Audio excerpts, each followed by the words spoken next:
They say a woman's breaking point comes when the world watches her fall.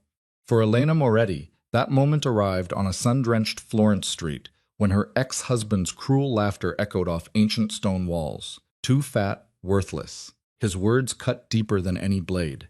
The crowd gathered like vultures, feeding on her humiliation.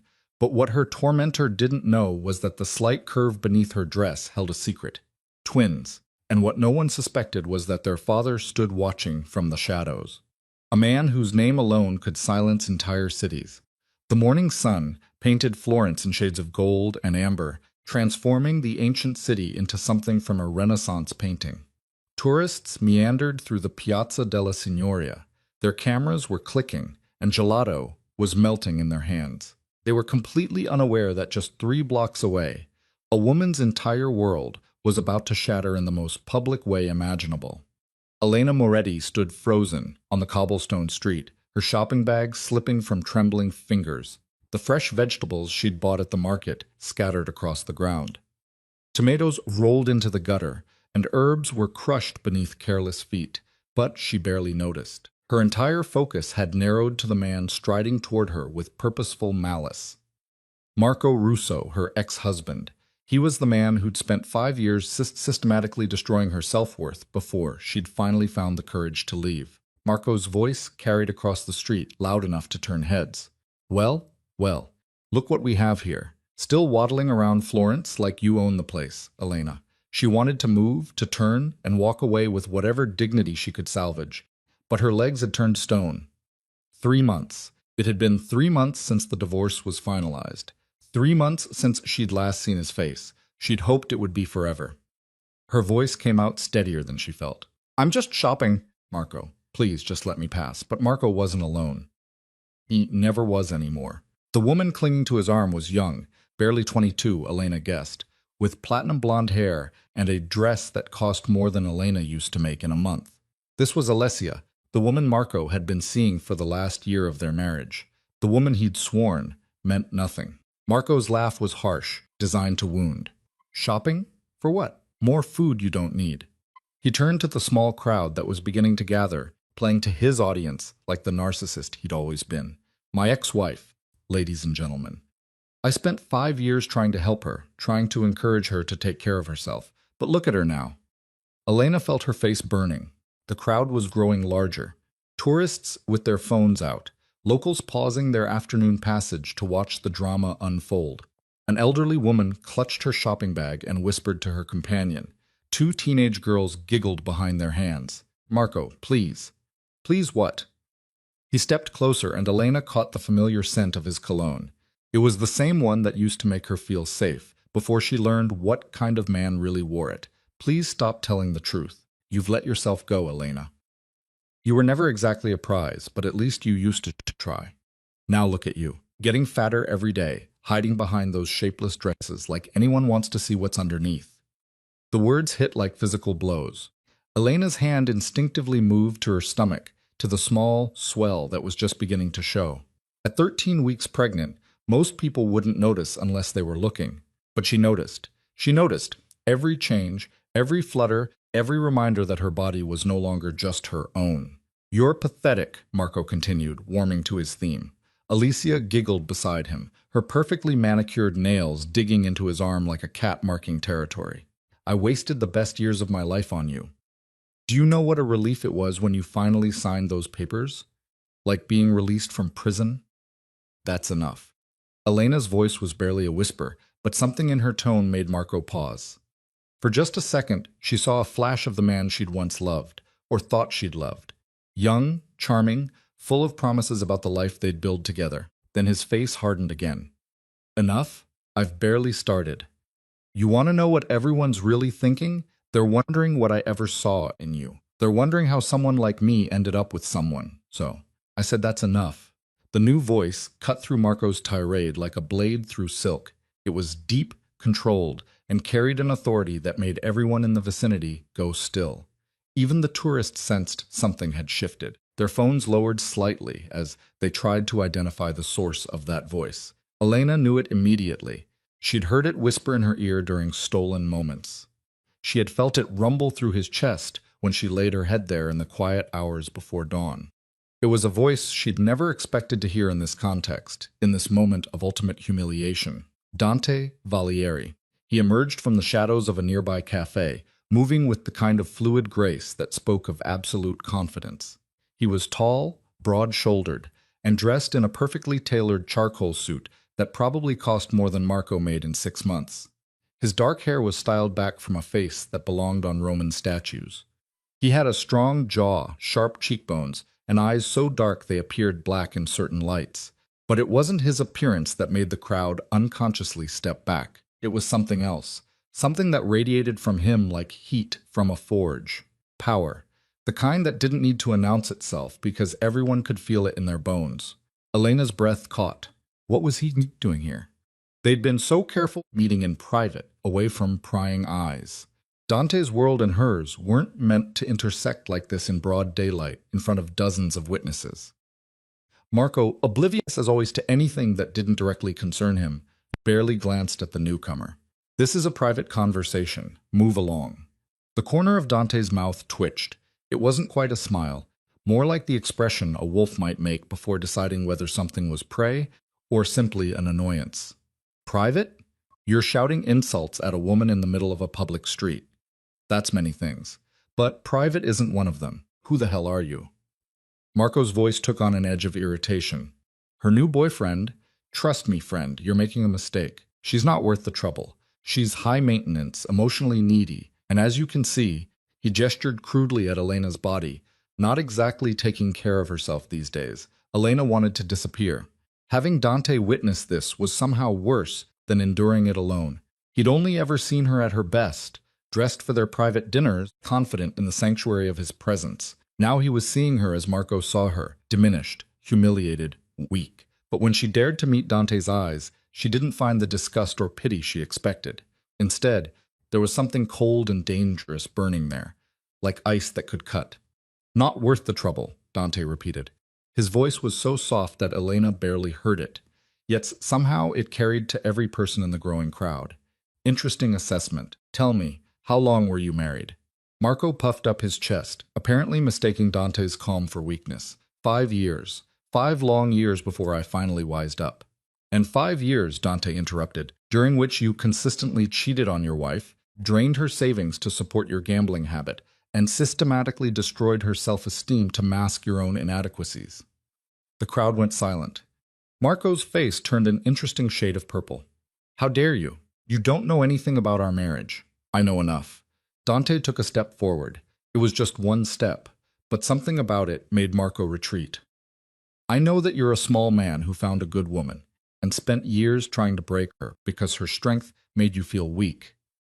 I know that you're now parading your mistress around like a trophy, hoping it will fill whatever emptiness exists where your character should be.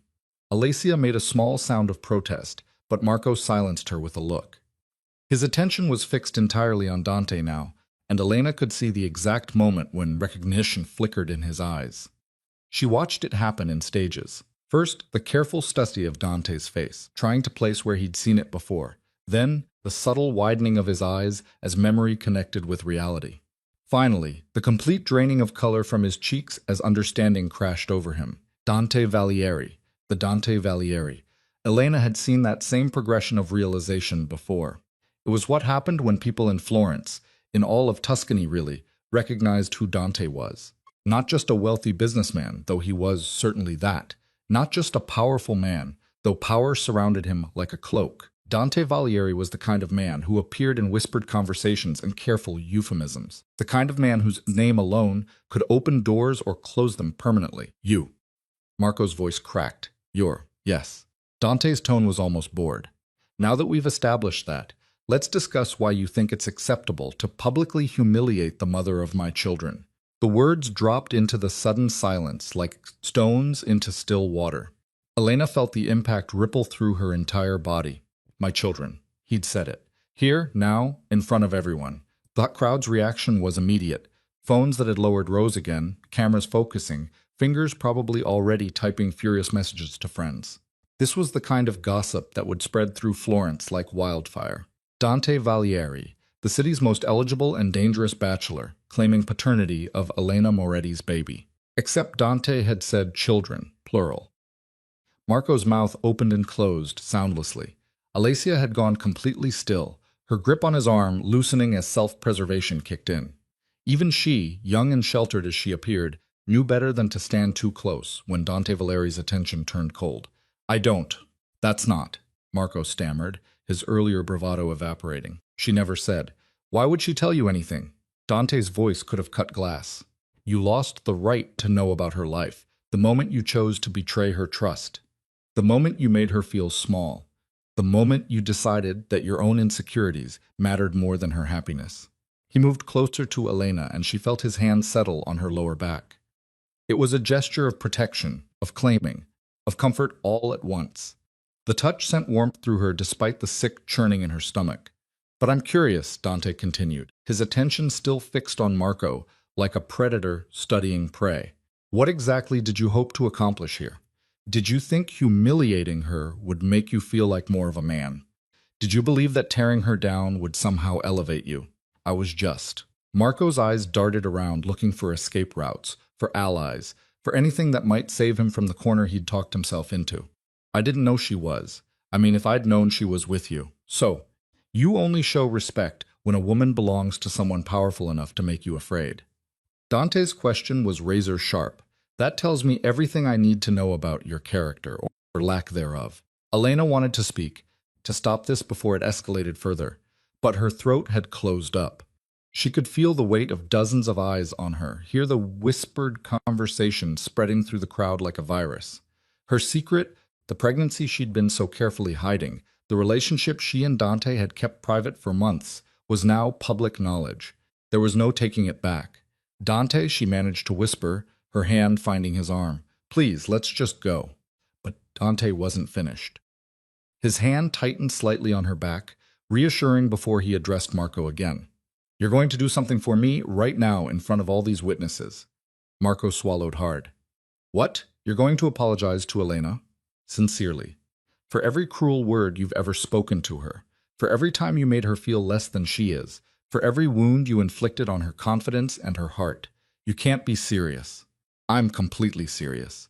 Dante's voice dropped even lower, and Elena felt the subtle shift in his posture that meant he was done being patient.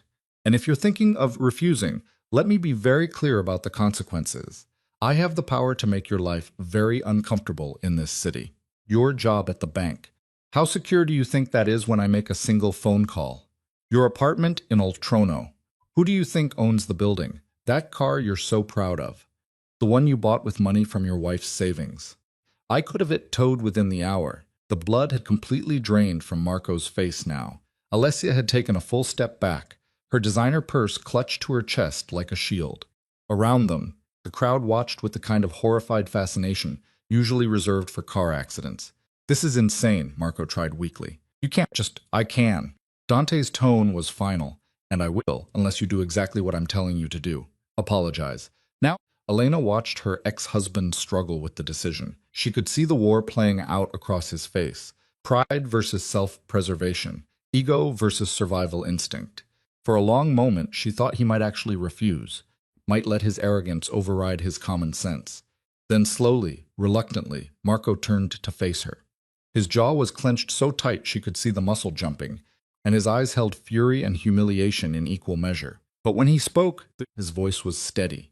I apologize, Elena, for today and for how I treated you during our marriage. The words were clearly painful for him, each syllable dragged out like a tooth being pulled. But Dante wasn't satisfied. That's not good enough, he said quietly. Tell her what you're sorry for specifically. Marco's hands curled into fists at his sides, but he complied. I'm sorry for criticizing your appearance, for making you feel worthless, for cheating on you and then making you think it was your fault, for taking your money and your trust and throwing both away. His voice was getting rougher now, emotion bleeding through despite his efforts to maintain control. I'm sorry for every time I made you cry, every time I made you doubt yourself, every time I chose my own ego over your feelings. Elena stood frozen, unsure how to respond. Part of her had dreamed of this moment, of Marco finally acknowledging the pain he'd caused, of hearing him admit what he'd done. But now that it was happening, she felt nothing but a strange hollow emptiness. And, Dante prompted, Marco's jaw worked. And you deserved better. You deserved better than what I gave you. For several long moments, the only sound was the distant traffic and the murmur of the crowd. Elena could feel tears pricking at her eyes, but she refused to let them fall. She'd cried enough over Marco Russo. He didn't get any more of her tears. "Thank you," she said finally, her voice quiet but steady. "I accept your apology." Dante's hand moved from her back to her hand, his fingers lacing through hers. The gesture was possessive, protective, and utterly public. If there had been any doubt about their relationship before, it was gone now. "Now leave," Dante said to Marco, his tone leaving no room for argument.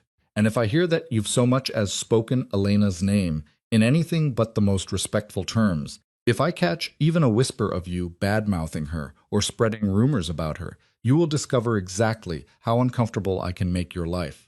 Are we clear?" Marco nodded jerkily. "Crystal. Then go." Elena watched as her ex-husband turned and walked away. Alicia hurried to catch up with him, her heels clicking frantically against the cobblestones. The crowd began to disperse, though she could see phones still out, still recording, still capturing this moment that would probably be all over social media within the hour. When they were finally alone, or as alone as anyone could be on a Florence street, Dante turned to her. His expression had softened, the cold authority replaced with something warmer, more concerned. "Are you all right?" Lena laughed, but it came out shaky. "I don't know. Ask me in a few hours when I've processed what just happened. I'm sorry." His thumb traced circles on the back of her hand. "I didn't plan to announce it like that, but when I heard what he was saying to you, when I saw the way he was treating you—" "You couldn't help yourself," Elena finished. "I know. That's very you." They stood there for a moment, just looking at each other. Elena was acutely aware of the curious glances still being thrown their way, of the whispers that would follow her now wherever she went in the city. Her private life had just become public property, and there was no undoing it. "We need to talk," Dante said, finally. "Really talk. There are things we should discuss, things I should have said before now." "Yes," Elena agreed, "but maybe somewhere less public." A small smile tugged at his lips. "My car is around the corner. Let me take you home. Or," he hesitated slightly, "you could come to the villa, if you're comfortable with that." The villa. Elena had been there twice before, both times feeling like she was stepping into another world. Dante's home was a sprawling Renaissance estate on the hills overlooking Florence, all marble floors and priceless artwork, and rooms that echoed with centuries of history. It was beautiful and intimidating in equal measure, much like the man who owned it. "The villa," she decided.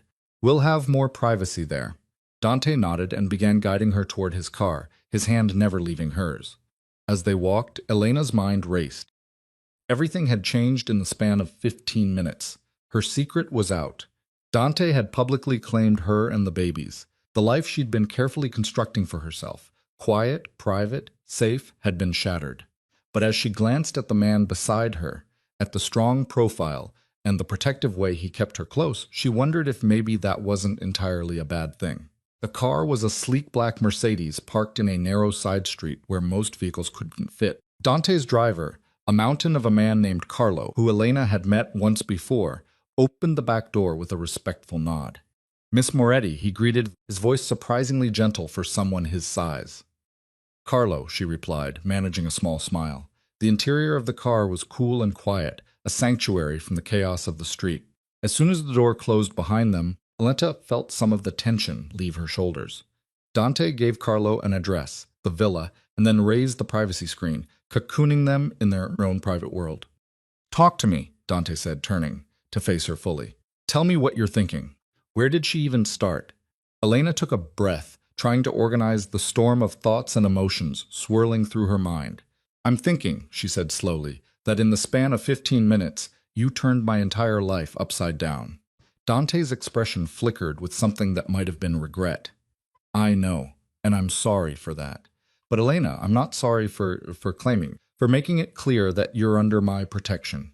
Because you are, whether the world knows it or not. But now the world does know," Elena pointed out. "Now, everyone knows that I'm pregnant with your babies. Now I'm going to be watched, talked about, gossiped over. People are going to wonder who I am, how I landed someone like you, what I could possibly offer that." "Stop." Dante's hand came up to cup her face, his thumb brushing away a tear she hadn't realized had fallen. "Stop diminishing yourself. Stop letting Marco's poison continue to affect how you see yourself. I'm not. You are. You're sitting here telling me that people will wonder what you could possibly offer, as if you're not intelligent, beautiful, kind, and strong enough to bring me to my knees. Elena's breath caught. They'd never talked like this before, never been this direct about their feelings. Their relationship had developed in quiet moments and stolen afternoons, built on conversation and connection rather than grand declarations. Dante, let me finish. His dark eyes held hers, intense and unwavering. When I met you 4 months ago, I thought I knew what I wanted from life. Power, respect, control over my world. Then you walked into that gallery opening, and for the first time in years, none of that seemed to matter as much as simply being near you. Elena remembered that night. She'd been working at the small gallery in Stowe, Spirito, a quiet job that let her rebuild her confidence after the divorce. The owner had connections, and sometimes important people attended the openings. Don had been one of them, though at the time Elena hadn't known who he was. She'd only known that when he'd stopped in front of one of her favorite pieces, a modern interpretation of Praphani's Descent, and asked her opinion, something had shifted in her chest. You were wearing a blue dress, Dante continued, a small smile playing at his lips. Dark blue, almost midnight. And you talked about the painting like it was a friend you were introducing me to, pointing out details I'd never have noticed on my own. You made me see it differently. You made me see everything differently. It was just a conversation about art, Elena protested weakly. It was never just anything. Dante's thumb continued its gentle stroking across her cheekbone. Every moment with you has been extraordinary. Every conversation, every smile, every time you trusted me enough to let your guard down. And when you told me about Marco, about what he'd done to you, about how he'd spent years making you feel worthless, his jaw tightened visibly. I wanted to find him and make him understand what it feels like to be systematically destroyed. But you didn't. No, because you asked me not to. Because you said you wanted to move forward, not backward. Because you were trying to be the bigger person. He shook his head slightly. I respected that choice, but watching him today, hearing the venom he was spewing at you in front of everyone, I couldn't stand by. I couldn't let him continue to tear you down without consequences. Elena understood. Of course she understood.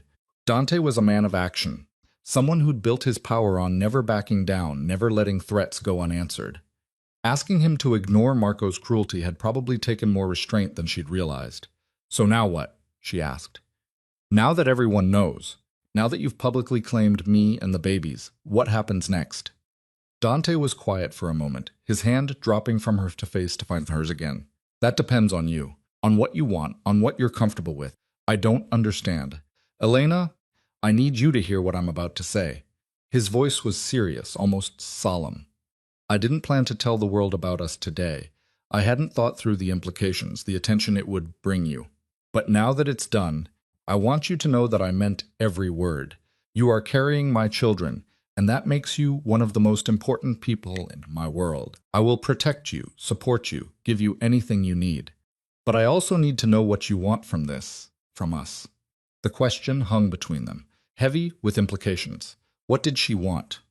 A month ago, she might have said she wanted to raise her children alone, to prove to herself and the world that she didn't need a man to be complete. But that was before Mark's public humiliation, before Dante's first defense, before the reality of just how complicated her life was about to become. I want, she started, then stopped, searching for the right words. I want my children to grow up safe, loved, protected. I want them to see a relationship built on respect, not criticism, on partnership, not power games. And you think I can give you that? Elena met his eyes. I think you already have. These past 4 months, you've shown me what it feels like to be valued, to have my opinions matter, my feelings considered. You've never made me feel less than, never used your power to diminish me. Even now, you're asking what I want instead of telling me what will happen. Because what you want matters more than what I want, Dante said simply. Always. The car slowed, and Elena glanced out the window to see the familiar gates of the villa coming into view. Tall wrought iron backed by stone walls that had stood for centuries. Beyond them, she could see the main house rising against the Tuscan hillside. Cream-colored stone, terracotta roof tiles, and windows that glinted in the afternoon sun. Home. Something whispered in the back of her mind. This could be home. The thought terrified and thrilled her in equal measure. Carlo brought the car to a smooth stop in the circular drive. Through the window, Elena could see the villa's front entrance, a massive wooden door that had probably witnessed countless arrivals over the centuries. How many women had passed through those doors? How many had arrived as she was arriving now, uncertain of their future, but hoping for something better? "Come inside," Dante said softly. "Let me take care of you. We can figure out the rest together." Elena nodded, accepting his hand as he helped her from the car. The late afternoon sun was warm on her face, and the air smelled of lavender and rosemary from the gardens. It was beautiful here, peaceful in a way that the city never was. Inside, the villa was cool and quiet. Their footsteps echoed on marble floors past rooms filled with furniture that belonged in museums. But Dante didn't take her to any of the formal rooms. Instead, he led her upstairs to a private sitting area she'd never seen before. It was a cozy space with comfortable chairs, built-in bookshelves, and windows overlooking the gardens. "This is my favorite room in the house," he explained, guiding her to one of the chairs. "It's where I come when I want to think, to be away from everything else." He was sharing something private, Elena realized, letting her into a space that was his sanctuary. The gesture touched her more than he probably knew.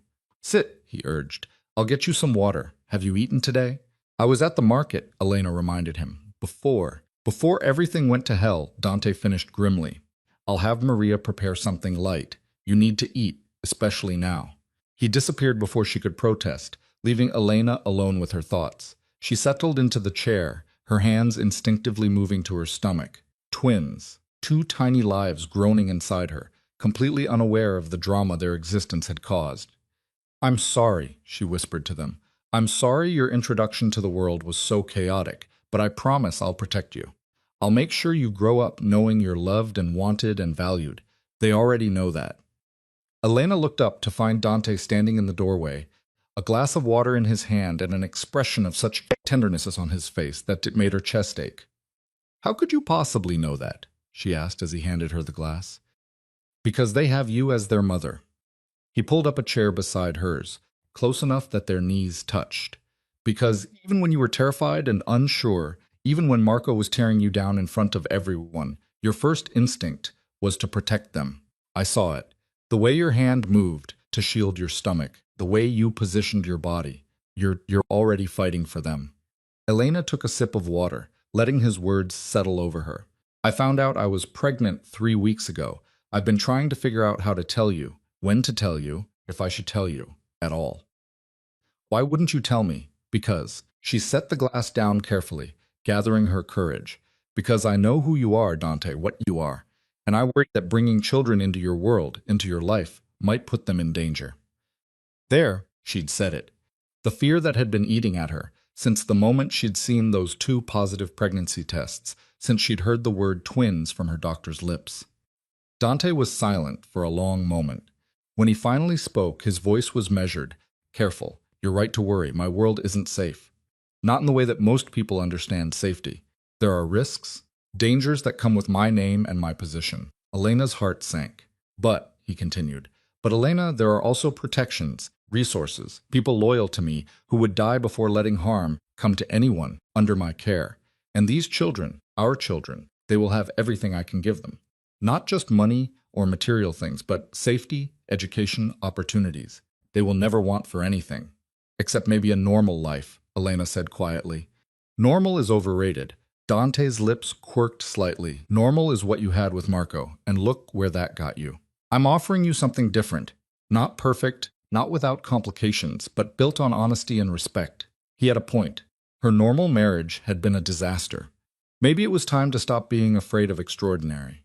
"So, what exactly are you offering?" Elena asked, needing to hear him say it clearly. Dante took her hands in his dark eyes serious. "I'm offering you protection. A home here in the villa where you and the children will be safe. Financial security. You'll never have to worry about money again. My name and my resources to ensure our children have every advantage." He paused. "And if you want it, I'm offering you me. Not just as the father of your children, but as a partner, as someone who wants to build a life with you." Elena's breath caught. "Dante, I know it's fast," he continued.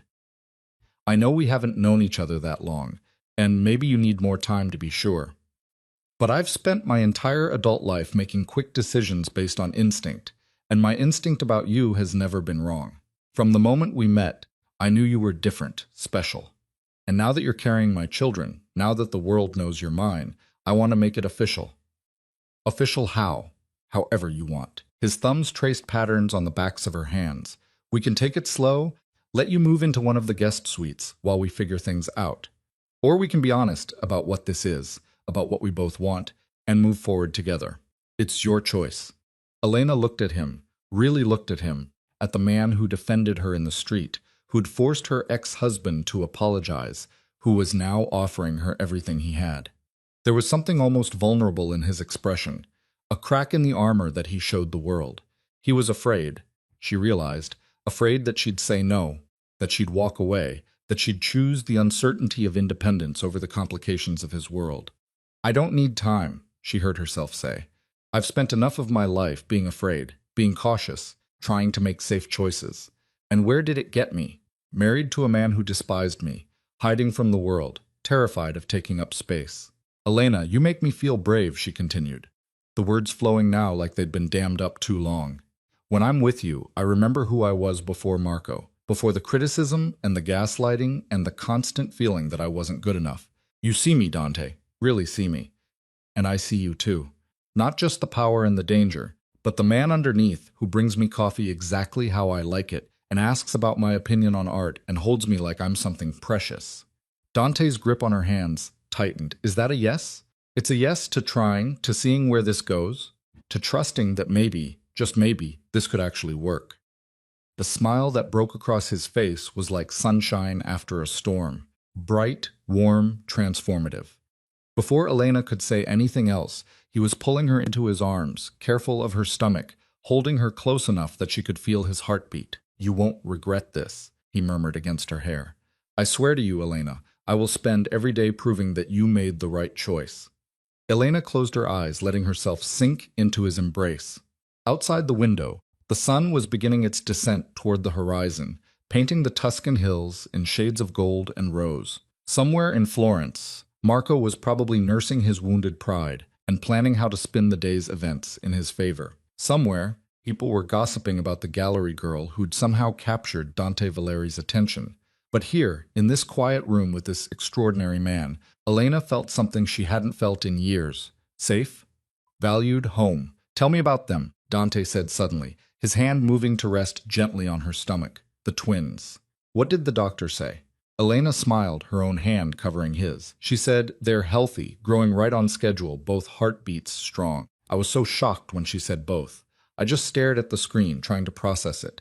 2 babies. Dante's voice held a note of wonder. Do you know, are they boys, girls? Too early to tell. We won't know for a few more weeks. She paused. Does it matter to you? Not even a little. He shifted so he could look at her properly, his hands still warm against her stomach. Boys, girls, one of each. I'll love them because they're ours, because they're part of you. The words settled into Elena's chest, warm and reassuring. This was real.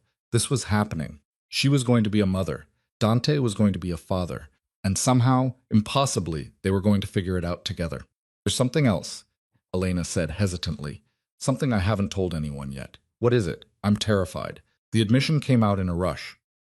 I'm terrified that won't be a good mother, what to do, that I'll mess them up somehow. I'm terrified that your world will be too dangerous for them, that I won't be strong enough to protect them. I'm terrified that... Stop, Dante interrupted gently. Elena, every parent is terrified. It's natural, especially with your first children. But you're not alone in this. We'll figure it out together. Make mistakes together, learn together, and as for my world, his jaw tightened slightly. I promise you, no one will ever threaten our children. Anyone who tries will learn very quickly why that's a mistake they'll only make once. There was steel in his voice, a promise that was also a threat. Elena should probably have been frightened by it, by the casual way he implied violence, but instead she felt oddly comforted. Her children would have a father who would move heaven and earth to keep them safe. A soft knock at the door interrupted them. Dante called permission to enter, and a woman in her 50s appeared carrying a tray of food.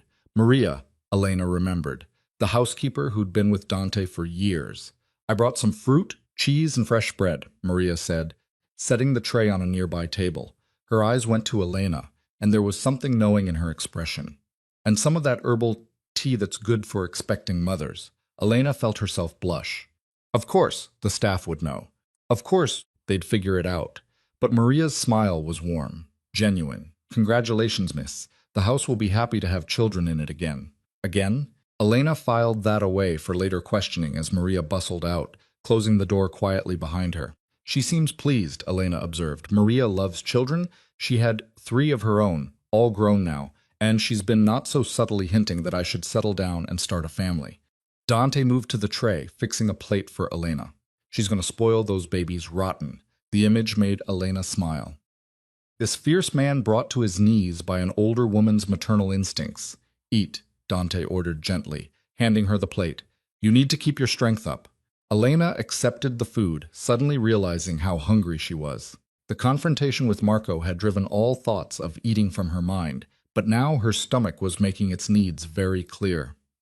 They sat in comfortable silence as she ate, Dante watching her with an expression of contentment that seemed almost foreign on his usually serious face.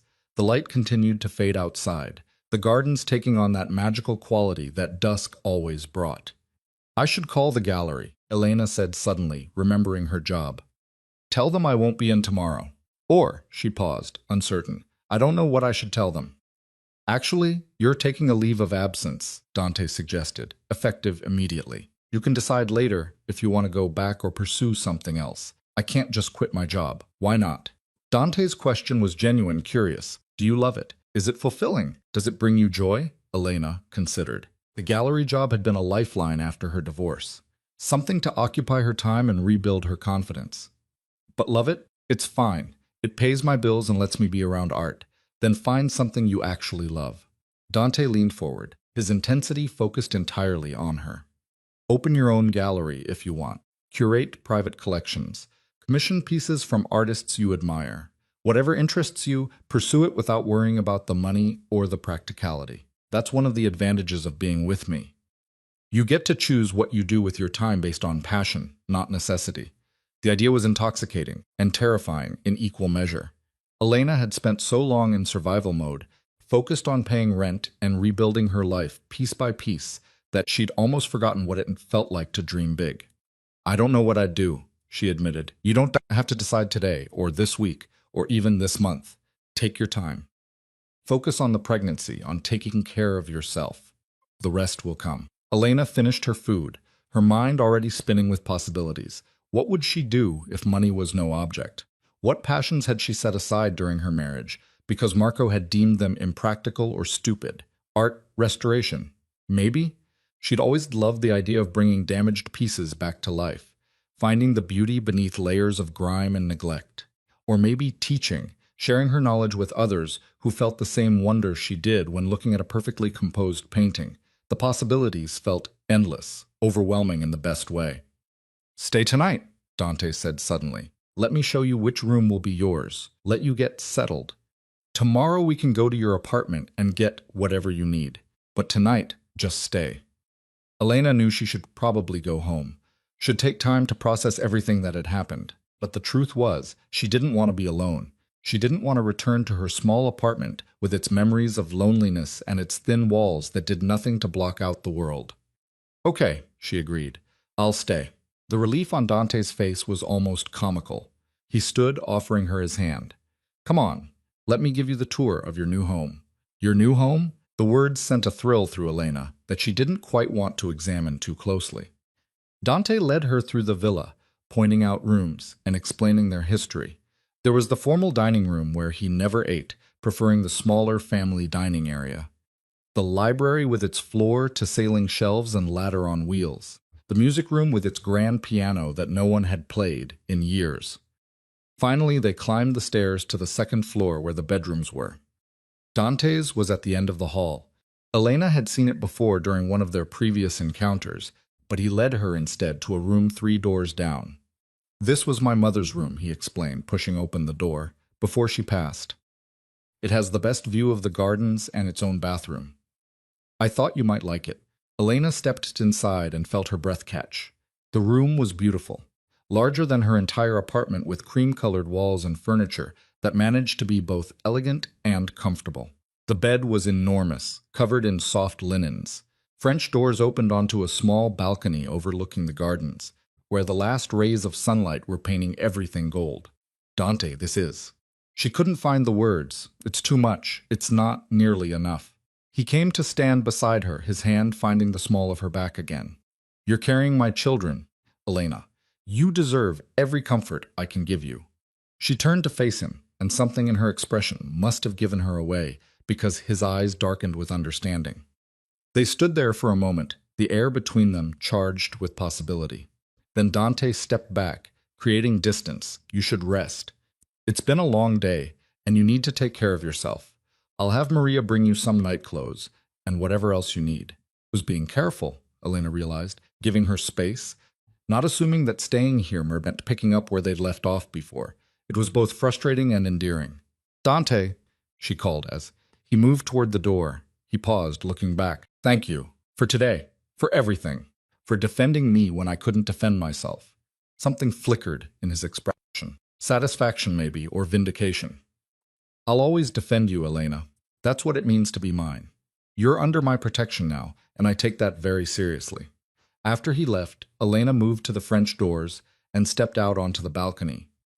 The night air was cool against her skin, carrying the scent of jasmine from the gardens below. She could see the lights of Florence in the distance, a sprawl of civilization that seemed very far away from the quiet sanctuary of the villa. Somewhere in that city, Marco was probably spinning the day's events into a story that painted him as the victim. Somewhere people were talking about her, speculating about how she'd landed Dante Valieri, questioning whether she was good enough, smart enough, special enough to hold his attention. But here, in this beautiful room that had once belonged to Dante's mother, Elena felt a strange sense of peace settling over her. She'd spent so long trying to be small, trying to fade into the background, trying to make herself acceptable to a man who would never be satisfied. Maybe it was time to stop shrinking. Maybe it was time to step into the extraordinary life that was being offered and see where it led. Her hands moved to her stomach again, to the tiny lives growing there. Your father is a complicated man, she whispered to them. Powerful and dangerous and probably a little bit crazy. But he's also kind and protective, and when he looks at me, I feel like I matter. I feel like I'm worth something. The twins, of course, didn't respond, but Elena imagined she could feel them anyway. Small presences that had already changed her entire world without even being born yet. A soft knock interrupted her thoughts. Maria entered with an armful of clothing, soft cotton nightgowns, a robe, even some comfortable day clothes. I took the liberty, Maria said, laying everything out on the bed. These should fit well enough for tonight. Tomorrow we can get you properly sorted. Thank you, Maria. Elena meant it sincerely. The older woman paused in the doorway, her expression maternal. He's a good man, you know. Hard sometimes, but good. And the way he looks at you, she shook her head with a small smile. I've known Dante since he was a boy, and I've never seen him look at anyone the way he looks at you. After Maria left, Elena changed into one of the nightgowns and climbed into the massive bed. The sheets were soft against her skin, the mattress perfectly comfortable. Through the open French doors, she could hear the night sounds of the Tuscan countryside. Crickets, the distant hoot of an owl, the rustle of wind through the gardens. She should probably be more worried about everything that had happened today, about the public exposure, the gossip that would follow, the complications of tying her life to someone like Dante. But instead, she felt something she hadn't experienced in years. Hope. She hoped that maybe, just maybe, this extraordinary man with his complicated world and his fierce protection could give her and her children something she'd stopped believing in. A real family, a real home, a real future built on respect and care, rather than criticism and contempt. Outside her window, the Tuscan night deepened, wrapping the villa in its gentle embrace. And inside, Elena Moretti, former wife, future mother, and now under the protection of Florence's most powerful man, finally allowed herself to believe that perhaps her story wasn't ending in humiliation on that crowded street. Perhaps instead it was just beginning. Elena woke to sunlight streaming through the French doors and the disorienting sensation of not knowing where she was. For a moment she lay still, her mind piecing together fragments, soft sheets, the distant sound of birds, air that smelled like lavender instead of the exhaust fumes that usually drifted through her apartment window. Then memory crashed back. Marco, the confrontation, Dante's fierce defense, the villa. She sat up slowly, one hand moving instinctively to her stomach. It was still flat enough that strangers wouldn't notice, but she knew. 13 weeks and 3 days. 2 tiny heartbeats that had already upended her entire existence. A soft knock preceded Maria's entrance. The housekeeper was carrying a breakfast tray that looked like something from a magazine spread. "Good morning, Miss Moretti. I hope you slept well." Maria set the tray on a small table near the balcony. "Mr. Valieri asked me to let you know he had business in the city this morning, but he'll return by noon. He said to take your time, enjoy breakfast, and that Carlo will drive you anywhere you need to go." Elena blinked at the array of food: fresh fruit, pastries, yogurt, soft-boiled eggs, fresh squeezed orange juice. "This is too much. Nonsense. You're eating for 3 now." Maria's smile was warm. "And between you and me, it does my heart good to have someone to cook for again. Mr. Valieri barely eats anything unless I stand over him." After Maria left, Elena moved to the balcony with her breakfast. The view was breathtaking in the morning light. Gardens stretched toward the hills, cypress trees stood like sentinels, and the red roofs of Florence were visible in the distance. It was the kind of beauty that belonged in paintings, not real life. Her phone buzzed, shattering the peace. Elena had left it in her purse overnight, and now she pulled it out with trepidation. 47 missed calls, over 100 text messages. Her social media notifications had exploded. With a sinking feeling, Elena opened Instagram. The top post on her feed was from a gossip account she'd never followed before. It read Dante Valeri's secret baby, Mama, revealed. Below it was a grainy photo of her and Dante on the street yesterday, his hand protective on her back. The comments were a mix of curiosity, jealousy, and outright cruelty. Who even is she? She doesn't look like his type at all. Probably trapped him with the pregnancy. I heard she's a nobody who worked at some gallery. She's not even that pretty. What does he see in her? Elena's hand shook as she scrolled. More photos, more speculation, more strangers picking apart her appearance and her life. Someone had even dug up her wedding photo with Marco, posting it alongside yesterday's confrontation with the caption, "From one man to another, Elena Moretti knows how to land on her feet." She set the phone down, her appetite vanishing. This was what Dante had tried to warn her about. This was the price of being connected to someone powerful. Every aspect of her life would become public property, subject to commentary and judgment from people who knew nothing about her. "I thought I might find you out here." Elena jumped, turning to find Dante standing in the doorway. He'd changed from yesterday's suit into dark jeans and a white shirt, sleeves rolled up to reveal strong forearms. He looked casual, approachable, nothing like the terrifying figure who'd made Marco kneel. "You're back early," she said, trying to keep her voice steady. Dante's eyes went to her phone, then to her face, reading her expression with unsettling accuracy. "You've been reading about yourself." It wasn't a nodded. He crossed to her, taking her hands and pulling her to her feet. "Let me see, Dante." "It's fine. I knew there would be." "Let me see," he repeated, his voice gentle but firm. Elena handed over her phone, watching his face as he scrolled through the posts. His expression darkened with each comment, his jaw tightening, that dangerous cold settling over his features. "These people don't know you, Bishi," he said finally, handing the phone back. "They don't know your kindness, your intelligence, your strength. They see a photo and make judgments based on nothing but their own insecurities." "They're not wrong, though," Elena heard herself say. "I'm not your type. I'm not glamorous or sophisticated. I'm just." "You're the woman I chose," Dante interrupted. "The woman carrying my children. The woman I defended yesterday because watching someone hurt you was unbearable. That makes you exactly my type." He cupped her face, forcing her to meet his eyes.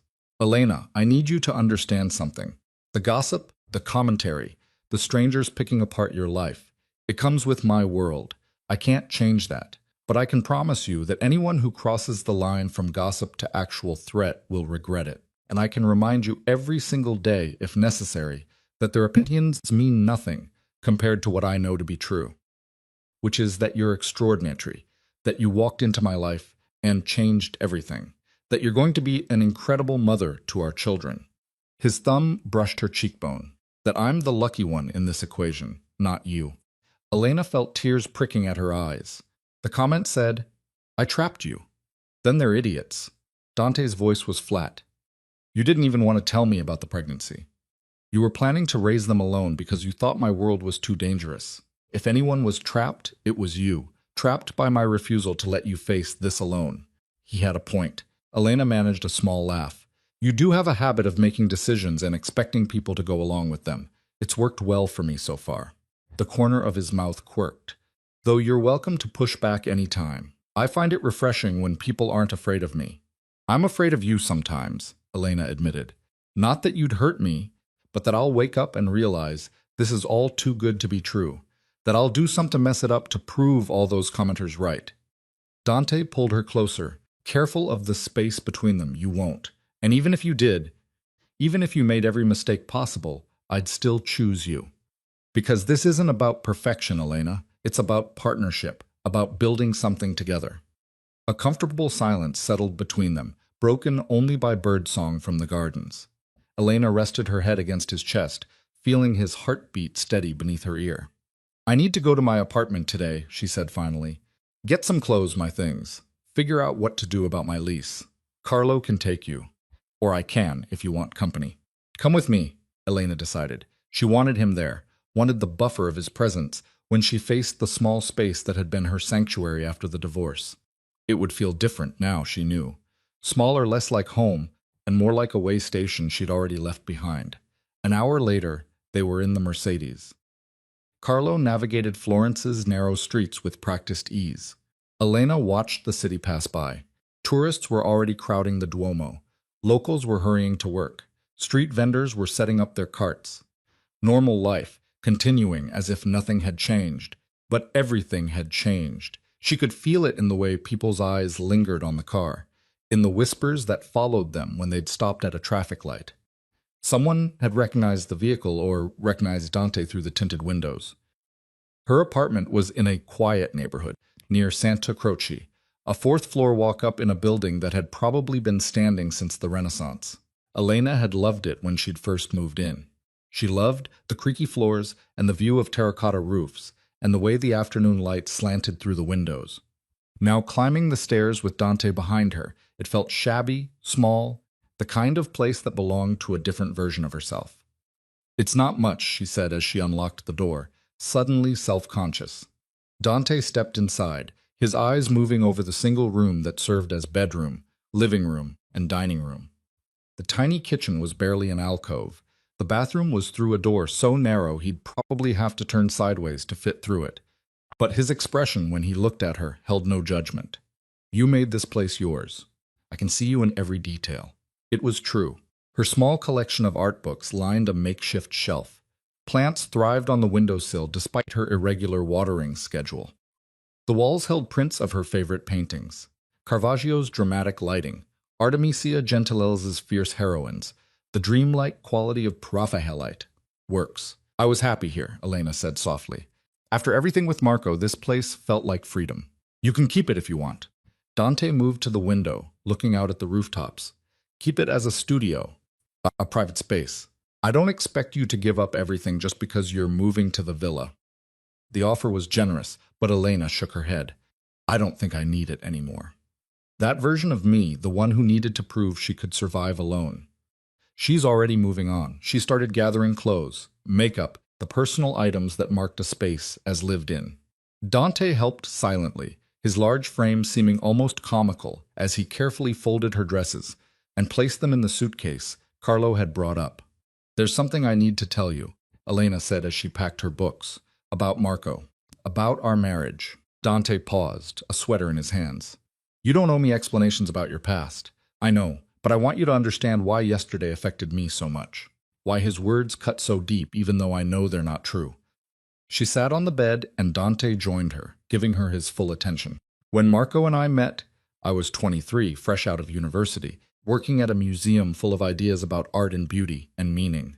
Elena's voice was steady, matter of fact. "He was charming, attentive. He pursued me relentlessly, made me feel special. Within 6 months, we were married. What changed? Everything. Nothing. I don't know." Elena twisted her hands together. It was gradual. First little comments about my appearance.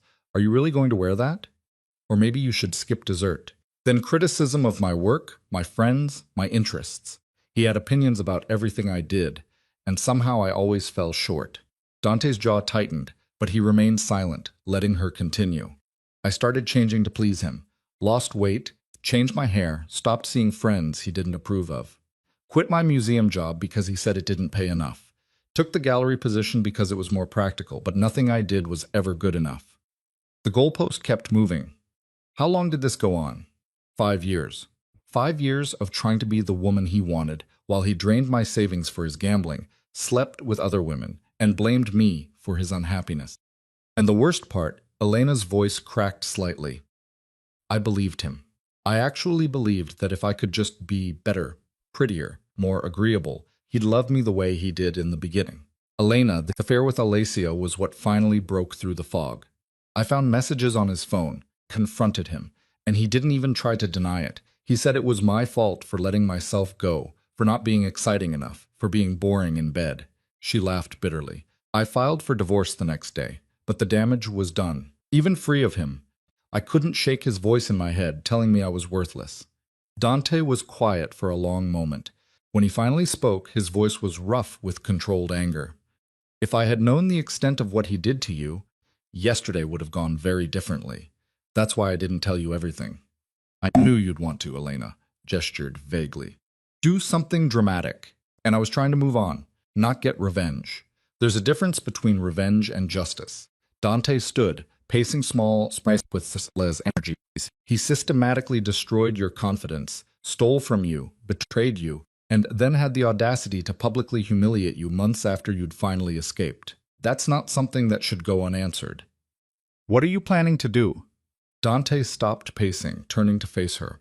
Nothing that will come back on you. Nothing that will make things harder for you. But Elena, I can't just let this go. Not after what he did.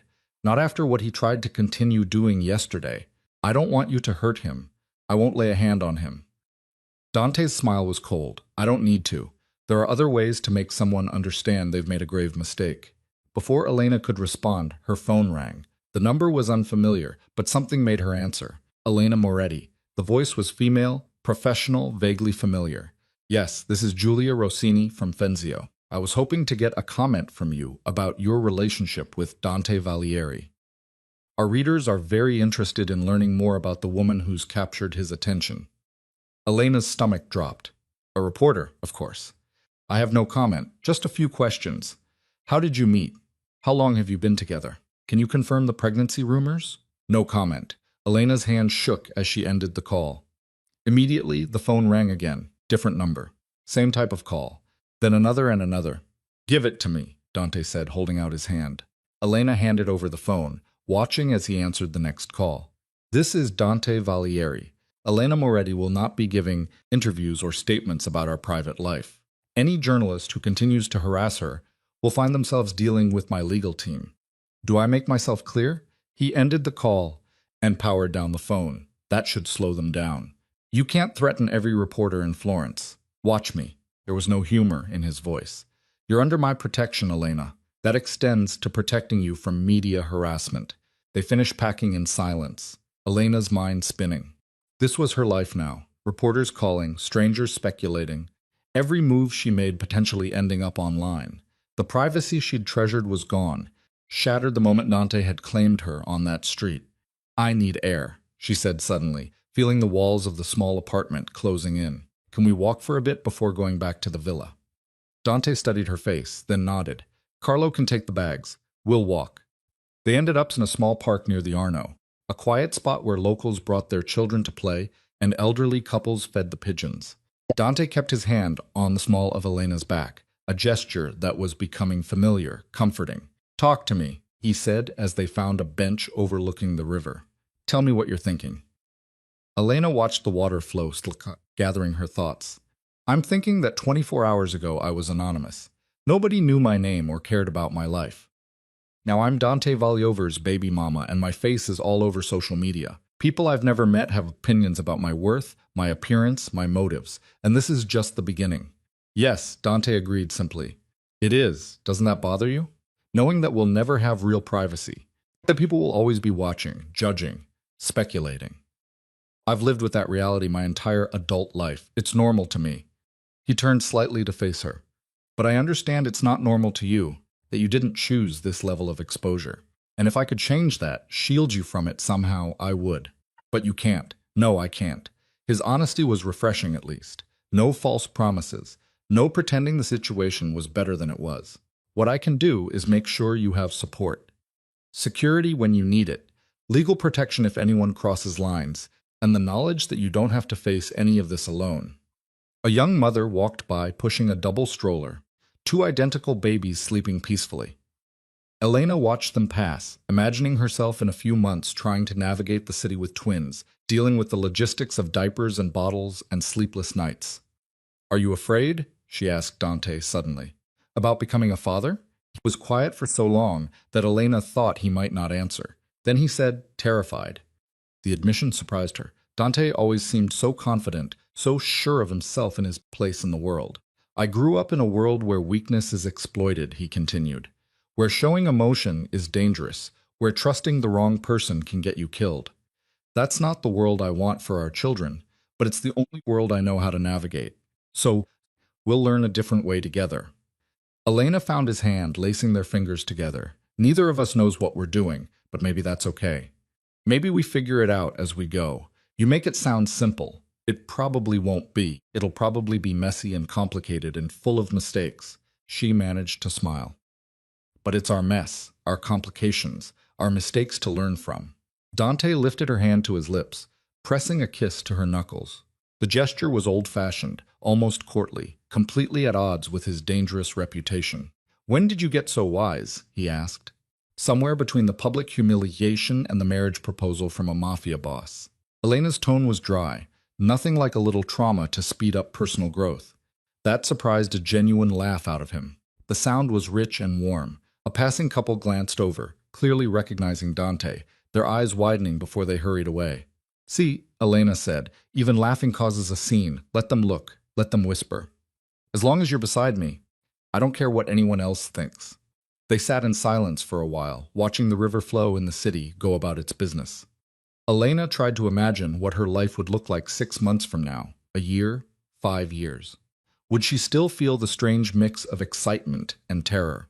Would she grow comfortable with the attention, the scrutiny, the constant awareness of being watched?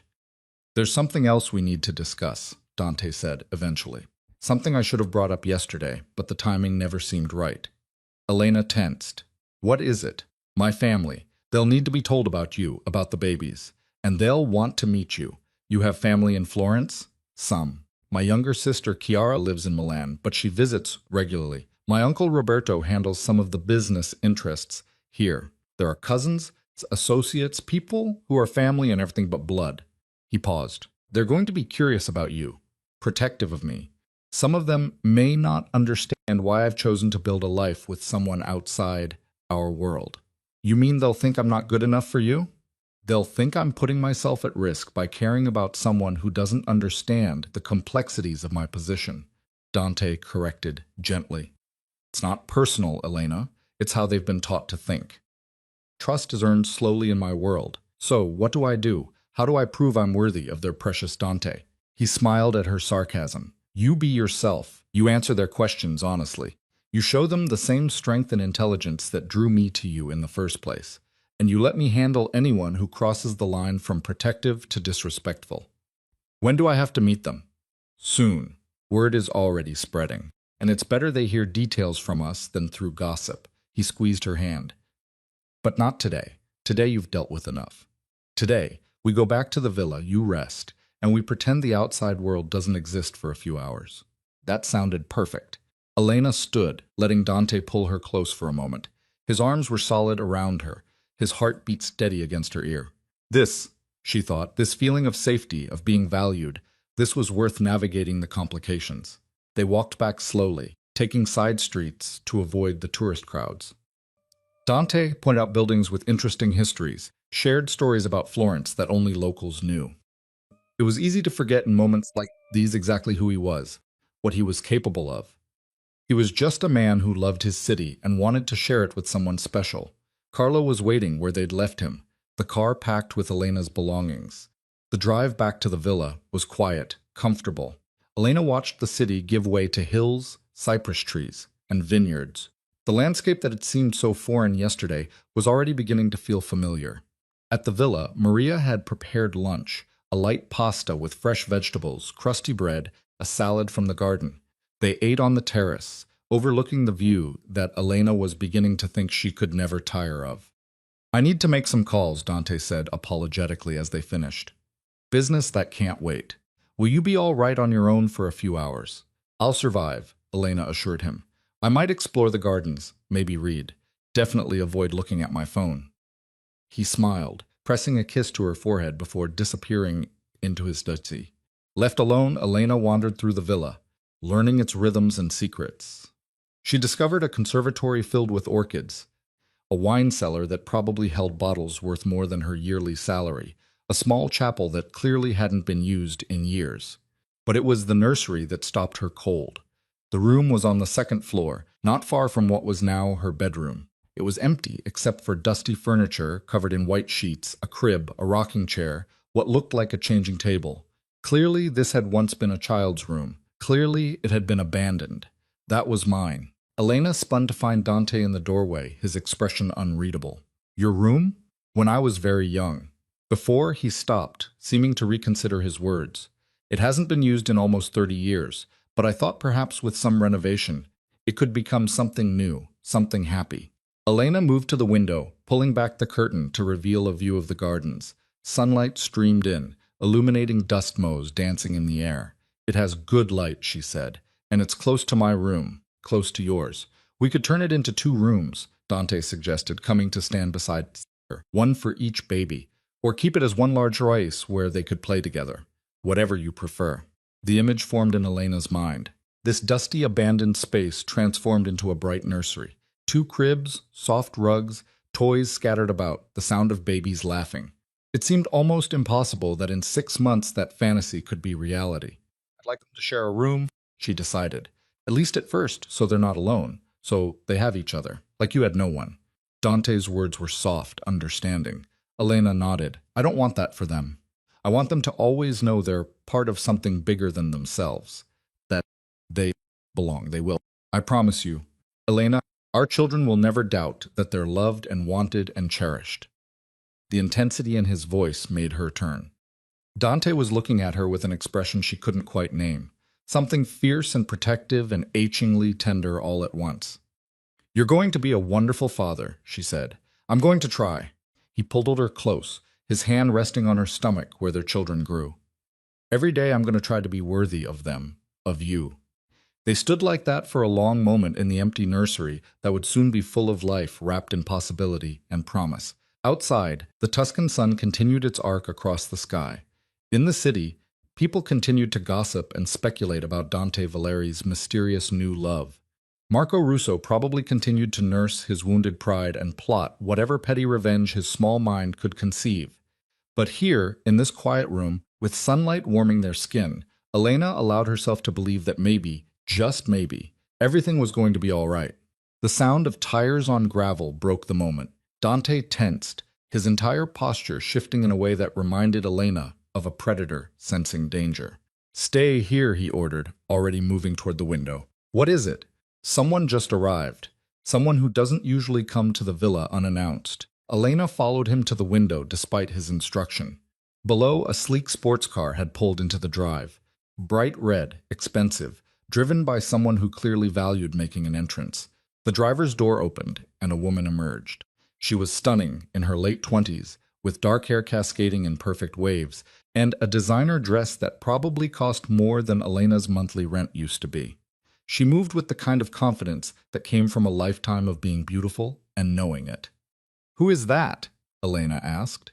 Though something in her stomach already knew the answer wouldn't be good, Dante's jaw was tight, his eyes hard. That's Victoria Castellano, my ex-fiancée, and she's about to make an already complicated situation significantly worse. Elena's heart sank as she watched Victoria Castellano stride toward the villa's entrance with the kind of entitlement that came from someone who'd walked that path many times before. The woman moved like she owned the place, her heels clicking against the stone with sharp, decisive strikes. You were engaged, Elena said quietly. The word's not quite a question. 2 years ago. It ended badly. Dante's voice was clipped, controlled in a way that told Elena there was far more to the story than those few words revealed. I made it very clear, when we ended things, that she wasn't welcome at the villa anymore. Maybe you should go talk to her alone, Elena suggested, even though the thought of Dante facing his beautiful ex-fiancée without her made something twist painfully in her chest. I can stay up here out of the way. Dante turned to her, his expression fierce. No. You're not hiding like you're something to be ashamed of. You're the mother of my children, and this is your home now. If Victoria has something to say, she can say it in front of both of us. Before Elena could argue, they heard the front door open downstairs, followed by Victoria's voice ringing through the villa. Dante, darling, I know you're here. Your car is in the drive, and I saw movement in the upstairs windows. Don't make me come find you. You know I will. The familiarity in her tone made Elena's skin prickle. This was a woman who knew Dante intimately, who'd navigated this villa countless times, who probably knew which floorboard creaked on the stairs and which room had the best morning light. Dante's hand found Elena's, his grip reassuring. Together, he said firmly. We face this together. They descended the stairs to find Victoria standing in the entrance hall, examining her manicured nails with studied casualness. Up close, she was even more striking. Flawless olive skin, eyes the color of espresso, lips painted a perfect crimson. Everything about her screamed money, breeding, and the kind of confidence that came from never being told no. When she looked up and saw them, her eyes went immediately to Elena with an assessment so thorough and dismissive, it felt like a physical blow. So it's true, Victoria said, her voice carrying just enough surprise to be insulting. The great Dante Valieri, brought low by a mousy little gallery girl with a convenient pregnancy. I had to see it with my own eyes to believe it. Victoria. Dante's voice was ice. You need to leave now. Oh, don't be dramatic, darling. I drove all the way from Milan when I heard the news. Surely you can spare me a few minutes of your precious time. Her eyes never left Elena. I wanted to meet the woman who's accomplished what I couldn't. Trapping you with babies. Very clever, really. I should have thought of it myself. Elena felt her face burning, but before she could respond, Dante stepped forward, positioning himself slightly in front of her. Watch your words very carefully, he said, his tone carrying a warning that made even Victoria pause. Elena is my guest, and she will be treated with respect in my home. If you can't manage that, the door is behind you. Victoria's perfect lips curved into a smile that didn't reach her eyes. Guest, is that what we're calling her? How charmingly diplomatic. She moved further into the hall, her gaze sweeping over the familiar surroundings. Though I noticed she's not wearing a ring. Interesting. I would have thought you'd at least make an honest woman of her before parading her around as the mother of your children. My racial relationship with Elena is none of your concern. Of course it is, darling. Everything about you concerns me. We were supposed to build an empire together, remember? Unite our families, strengthen our position. Then you threw it all away because I made one tiny mistake. You slept with my business partner, Dante said flatly, in my bed. That's not a tiny mistake, Victoria. That's a betrayal. Elena felt her eyebrows rise. So that was how the engagement had ended. Suddenly, Victoria's confidence made more sense. She was someone who believed charm could smooth over anything, even infidelity. Victoria waved a dismissive hand.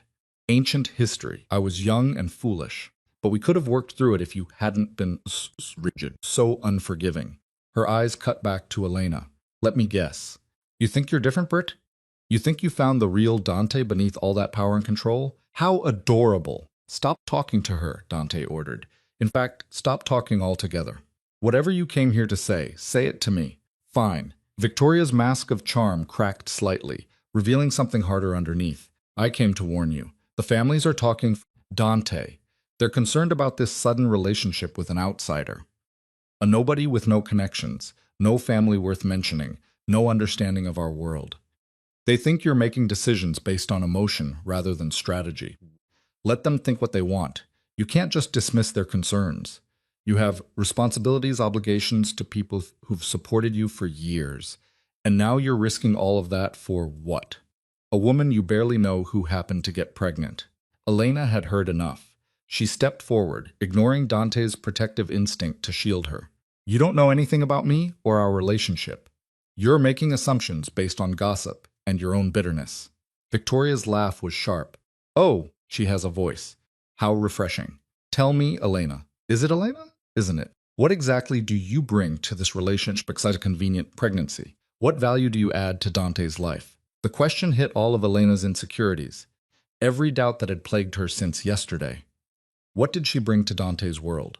What could she possibly offer a man who had everything? But before the old Elena, the one Marco had spent years diminishing, could surface and make her feel small, a different voice emerged. Stronger, clearer, fed up with being told she wasn't enough. I bring myself, Elena said quietly. My thoughts, my opinions, my art history degree that lets me have actual conversations about something other than power and money. I bring honesty, because I don't want anything from Dante, except his respect and his partnership in raising our children.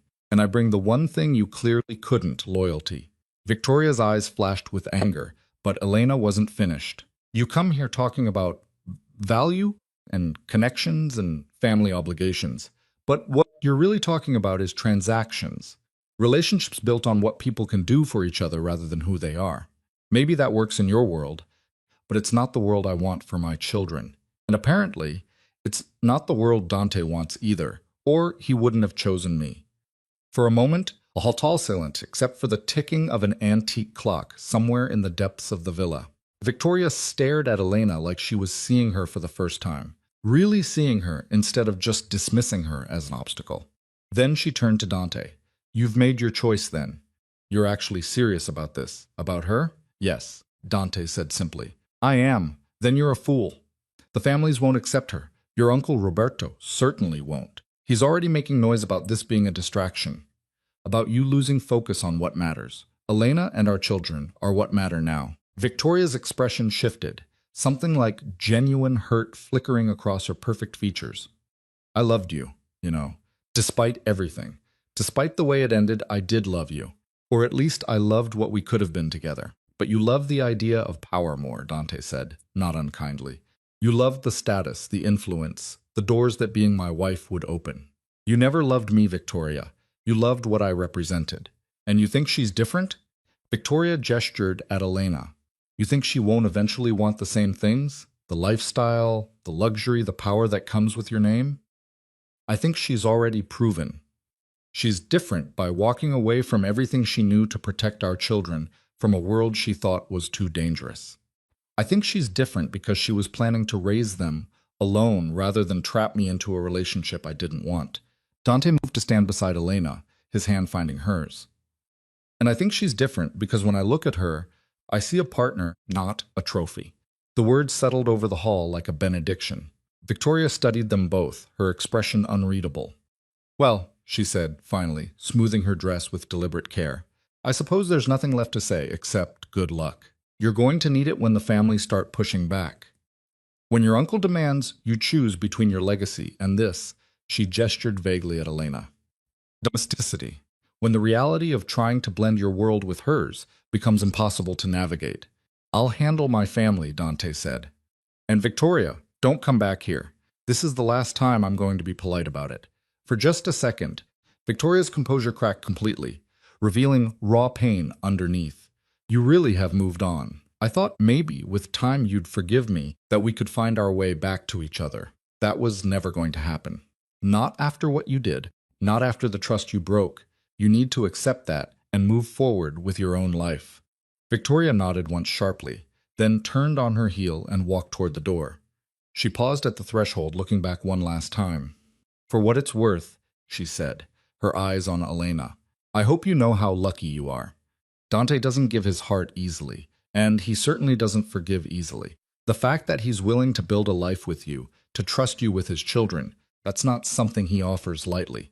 Then she was gone, the door closing behind her with a solid thunk that seemed to echo through the villa.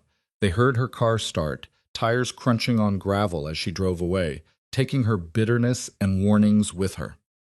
Elena released a breath she hadn't realized she'd been holding. Her hands were shaking, adrenaline from the confrontation making her knees feel weak. Are you all right? Dante asked, his thumb tracing circles on the back of her hand. I told off your ex-fiancé, your beautiful, sophisticated, connected ex-fiancé. Elena laughed shakily. I'm either very brave or very stupid. You were magnificent. Dante pulled her close, his arms solid and reassuring around her. The way you stood up to her, refused to be diminished. I've never been more proud of anyone in my life. She's right, though, isn't she, about your family? They're not going to be happy about this, about me. Dante pulled back enough to look at her face, his expression serious. Some of them won't be. My uncle Roberto, especially. He's old-fashioned, believes in strategic marriages and maintaining bloodlines. But Elena, their approval isn't required. Their acceptance would be nice, but it's not necessary for us to build a life together. Easy for you to say. You're used to people disapproving and not caring. I'm used to trying to make everyone happy and failing anyway. Then maybe it's time to stop trying. Maybe it's time to focus on what makes you happy instead of what makes other people comfortable. It sounded simple when he said it like that, but Elena knew the reality would be far more complicated. Dante's world operated on rules she didn't understand, expectations she couldn't meet, judgments she couldn't predict. Victoria had been right about one thing. The families would push back. The question was whether Elena was strong enough to withstand that pressure. Tell me about your uncle, she said, needing to understand what they were facing. What should I expect when I meet him? Dante led her to the sitting room, settling them both on a sofa that probably cost more than a car. Roberto Valieri is my father's younger brother. When my father died, Roberto stepped in to help manage certain aspects of the business. He's smart, ruthless, and completely devoted to preserving the Valieri legacy, which doesn't include a nobody from a failed marriage with no family connections. His words, not mine. But yes, that's essentially his position. He believes I should marry someone like Victoria, connected, sophisticated, from a family that understands our world, someone who can be an asset rather than a liability. And he's going to make his opinions very clear when he finds out about me. He already knows. I called him this morning after you fell asleep, told him about you, about the pregnancy, about my intentions. Dante's jaw tightened. He's demanding a meeting tomorrow. He wants to meet you and assess whether you're suitable. Elena felt her stomach drop. Assess me? Like I'm a business investment? That's exactly how he sees it. In Roberto's world, everything is a transaction. Relationships, marriages, friendships. They all serve a purpose, advance an agenda. The idea of marrying for love is foreign to him. Did he love your aunt, his wife? She died when I was young. And honestly, I don't know if he loved her or if it was just another strategic alliance. Dante's expression was distant, remembering. My parents were different. They actually cared for each other, built something real. My father used to say that my mother was the only person who saw him as more than his position, more than his power. I think that's why her death destroyed him the way it did. It was the most Dante had shared about his parents, about his childhood. Elena filed the information away, understanding that these glimpses into his past were rare and precious. How did she die, your mother? Cancer. Aggressive, brutal, gone within 6 months of diagnosis. I was 14. His voice was carefully neutral, the way people sounded when discussing traumas they'd learned to lock away. My father never really recovered. He went through the motions, ran the businesses, maintained appearances, but the heart went out of him. He died 5 years later officially from a heart attack, but I think he just gave up. Didn't want to keep going without her. Elena's hand found his, squeezing gently. I'm sorry, that must have been impossibly hard. It taught me that love is dangerous, that caring too much gives other people power over you. For years, I swore I'd never put myself in that position, never let anyone matter enough to break me the way my mother's death broke my father. And now? Dante looked at her, his dark eyes intense. Now I'm starting to understand why he thought it was worth it, why he'd have chosen those years with her, even knowing how it would end. Because the alternative, going through life alone, never connecting, never risking, that's not really living at all. The moment stretched between them, heavy with meaning. Elena felt the weight of what he wasn't saying, the vulnerability he was showing her beneath the protective layers of power and control. A knock at the door broke the spell. Maria appeared, looking apologetic. I'm sorry to interrupt, Mr. Valieri, but you have a phone call. Your uncle. He says it's urgent. Dante's expression shuddered, the vulnerable man disappearing behind the powerful one. Tell him I'll call him back. He says it can't wait, something about tomorrow's meeting being moved up.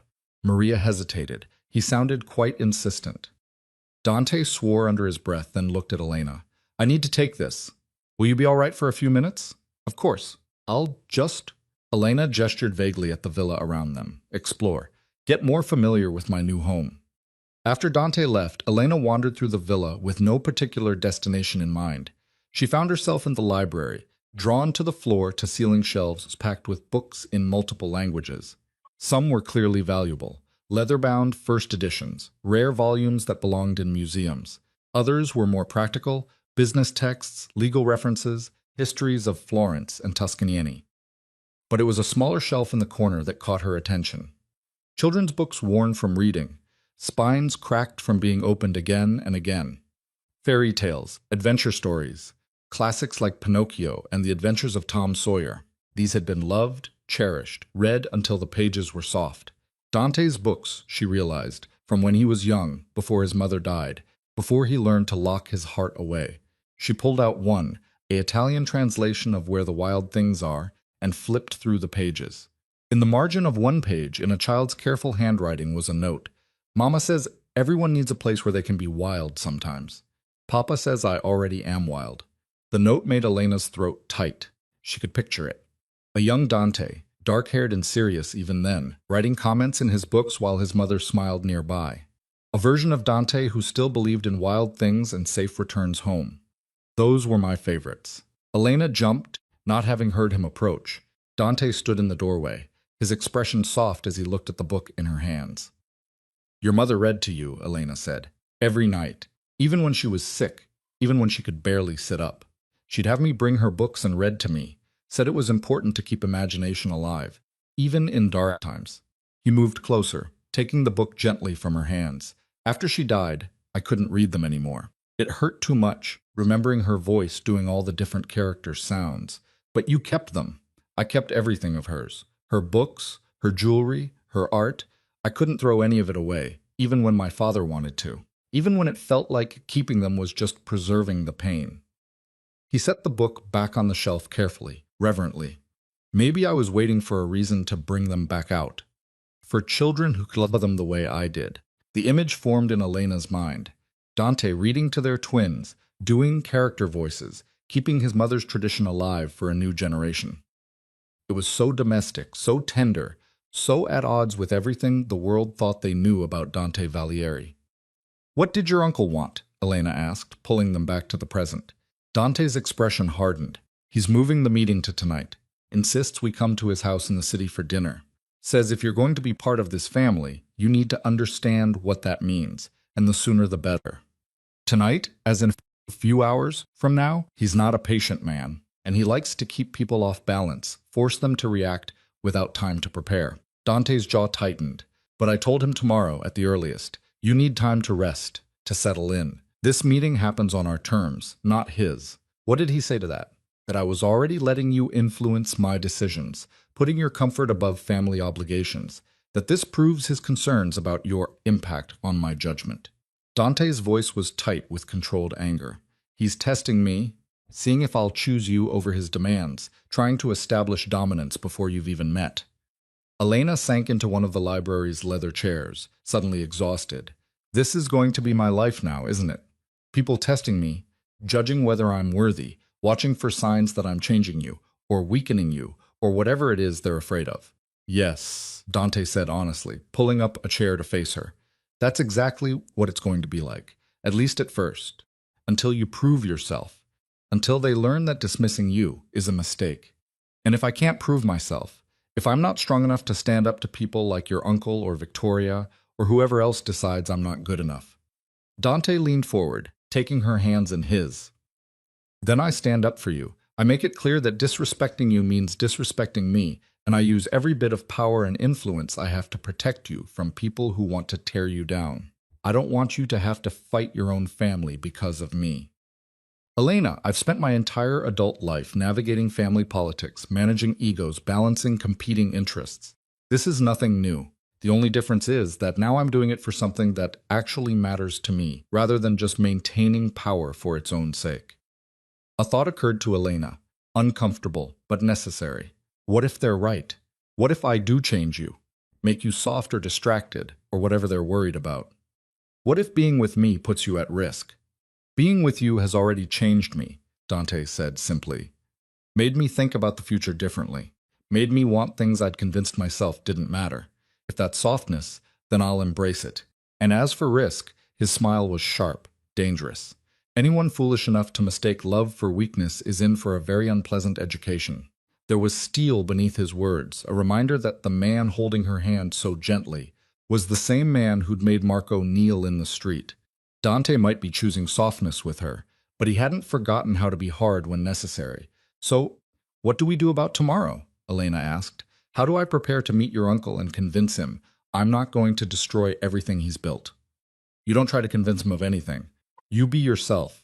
Intelligent, honest, strong. You answer his questions without apologizing for who you are or where you came from. Dante squeezed her hands, and you remember that his approval, while it would make things easier, isn't required for us to be together. I chose you, Elena. That choice doesn't change based on what Roberto or anyone else thinks. Easy to say now. Harder when we're sitting in his house with him listing all the reasons I'm wrong for you. Then we'll face it together. Like we faced Marco. Like we faced Victoria. He pulled her to her feet into his arms. You're not alone in this anymore. Whatever comes, we handle it as a team. Elena rested her head against his chest, listening to his heartbeat. Outside the library windows, the afternoon light was fading toward evening, painting the Tuscan hills in shades of gold and amber. In 12 hours or so, she'd be sitting across from Roberto Valieri, being assessed like a business investment, judged on criteria she didn't fully understand. The thought terrified her. But, standing here in Dante's arms, surrounded by books that had once been loved by a boy who still believed in wild things and safe returns home, Elena felt something else too. Determination. She'd survived Marco's systematic destruction of her confidence. She'd survived yesterday's public humiliation and turned it into the beginning of something new. She'd stood up to Victoria Castellano and refused to be dismissed. She could survive one dinner with Dante's disapproving uncle. Tell me about the rest of your family, Elena said, pulling back to look at Dante's face. Your sister, your cousins. Who else am I going to have to win over? Dante's expression softened at the mention of his sister. Chiara is 3 years younger than me. She lives in Milan with her husband and their daughter. He paused, searching for words. The best of our family. Kind, genuine, untouched by the politics and power games that consume the rest of us. You'll like her. Will she like me? She'll love you. Chiara has been telling me for years that I need someone who sees past the reputation, who challenges me instead of just agreeing with everything I say. When I told her about you this morning, her exact words were, finally, something interesting. That made Elena smile despite her nerves. So, I have at least one ally. You have me, Dante corrected, and Maria already adores you. I can tell by the way she's been fussing over your breakfast and making sure your room is perfect. Carlo respects anyone I respect. Chiara will be delighted. The rest, he shrugged. They'll come around or they won't. Either way, it doesn't change what we're building here. They spent the rest of the afternoon preparing for tomorrow. Dante coaching Elena on what to expect from Roberto, the kinds of questions he'd ask, the traps he'd set, the ways he'd try to unsettle her. It felt like studying for an exam where the stakes were her entire future. Maria prepared dinner, a simple pasta with fresh tomatoes and basil that tasted like summer. They ate on the terrace as the sun set, the sky turning impossible shades of pink and orange. For a few hours, it was easy to pretend they were just a normal couple enjoying a quiet evening, rather than preparing for battle with disapproving family members. Later, as Elena prepared for bed in her beautiful room with its view of the gardens, her phone buzzed. She'd been avoiding it all day, dreading the accumulation of messages and notifications. But curiosity finally won. Most of the messages were from acquaintances, former coworkers, casual friends, people she'd lost touch with after the divorce. They all wanted the same thing. Confirmation that the rumors were true, details about her relationship with Dante, explanations for how she'd managed to land Florence's most eligible bachelor. But one message stood out from an unknown number, sent just an hour ago. Enjoy your fairy tale while it lasts. People like you don't belong in Dante's world, and sooner or later, everyone will see that, including him. Elena stared at the message, her hands suddenly cold. It could be anyone. Victoria, Marco, some random person who'd seen her photo online and decided they didn't like her face.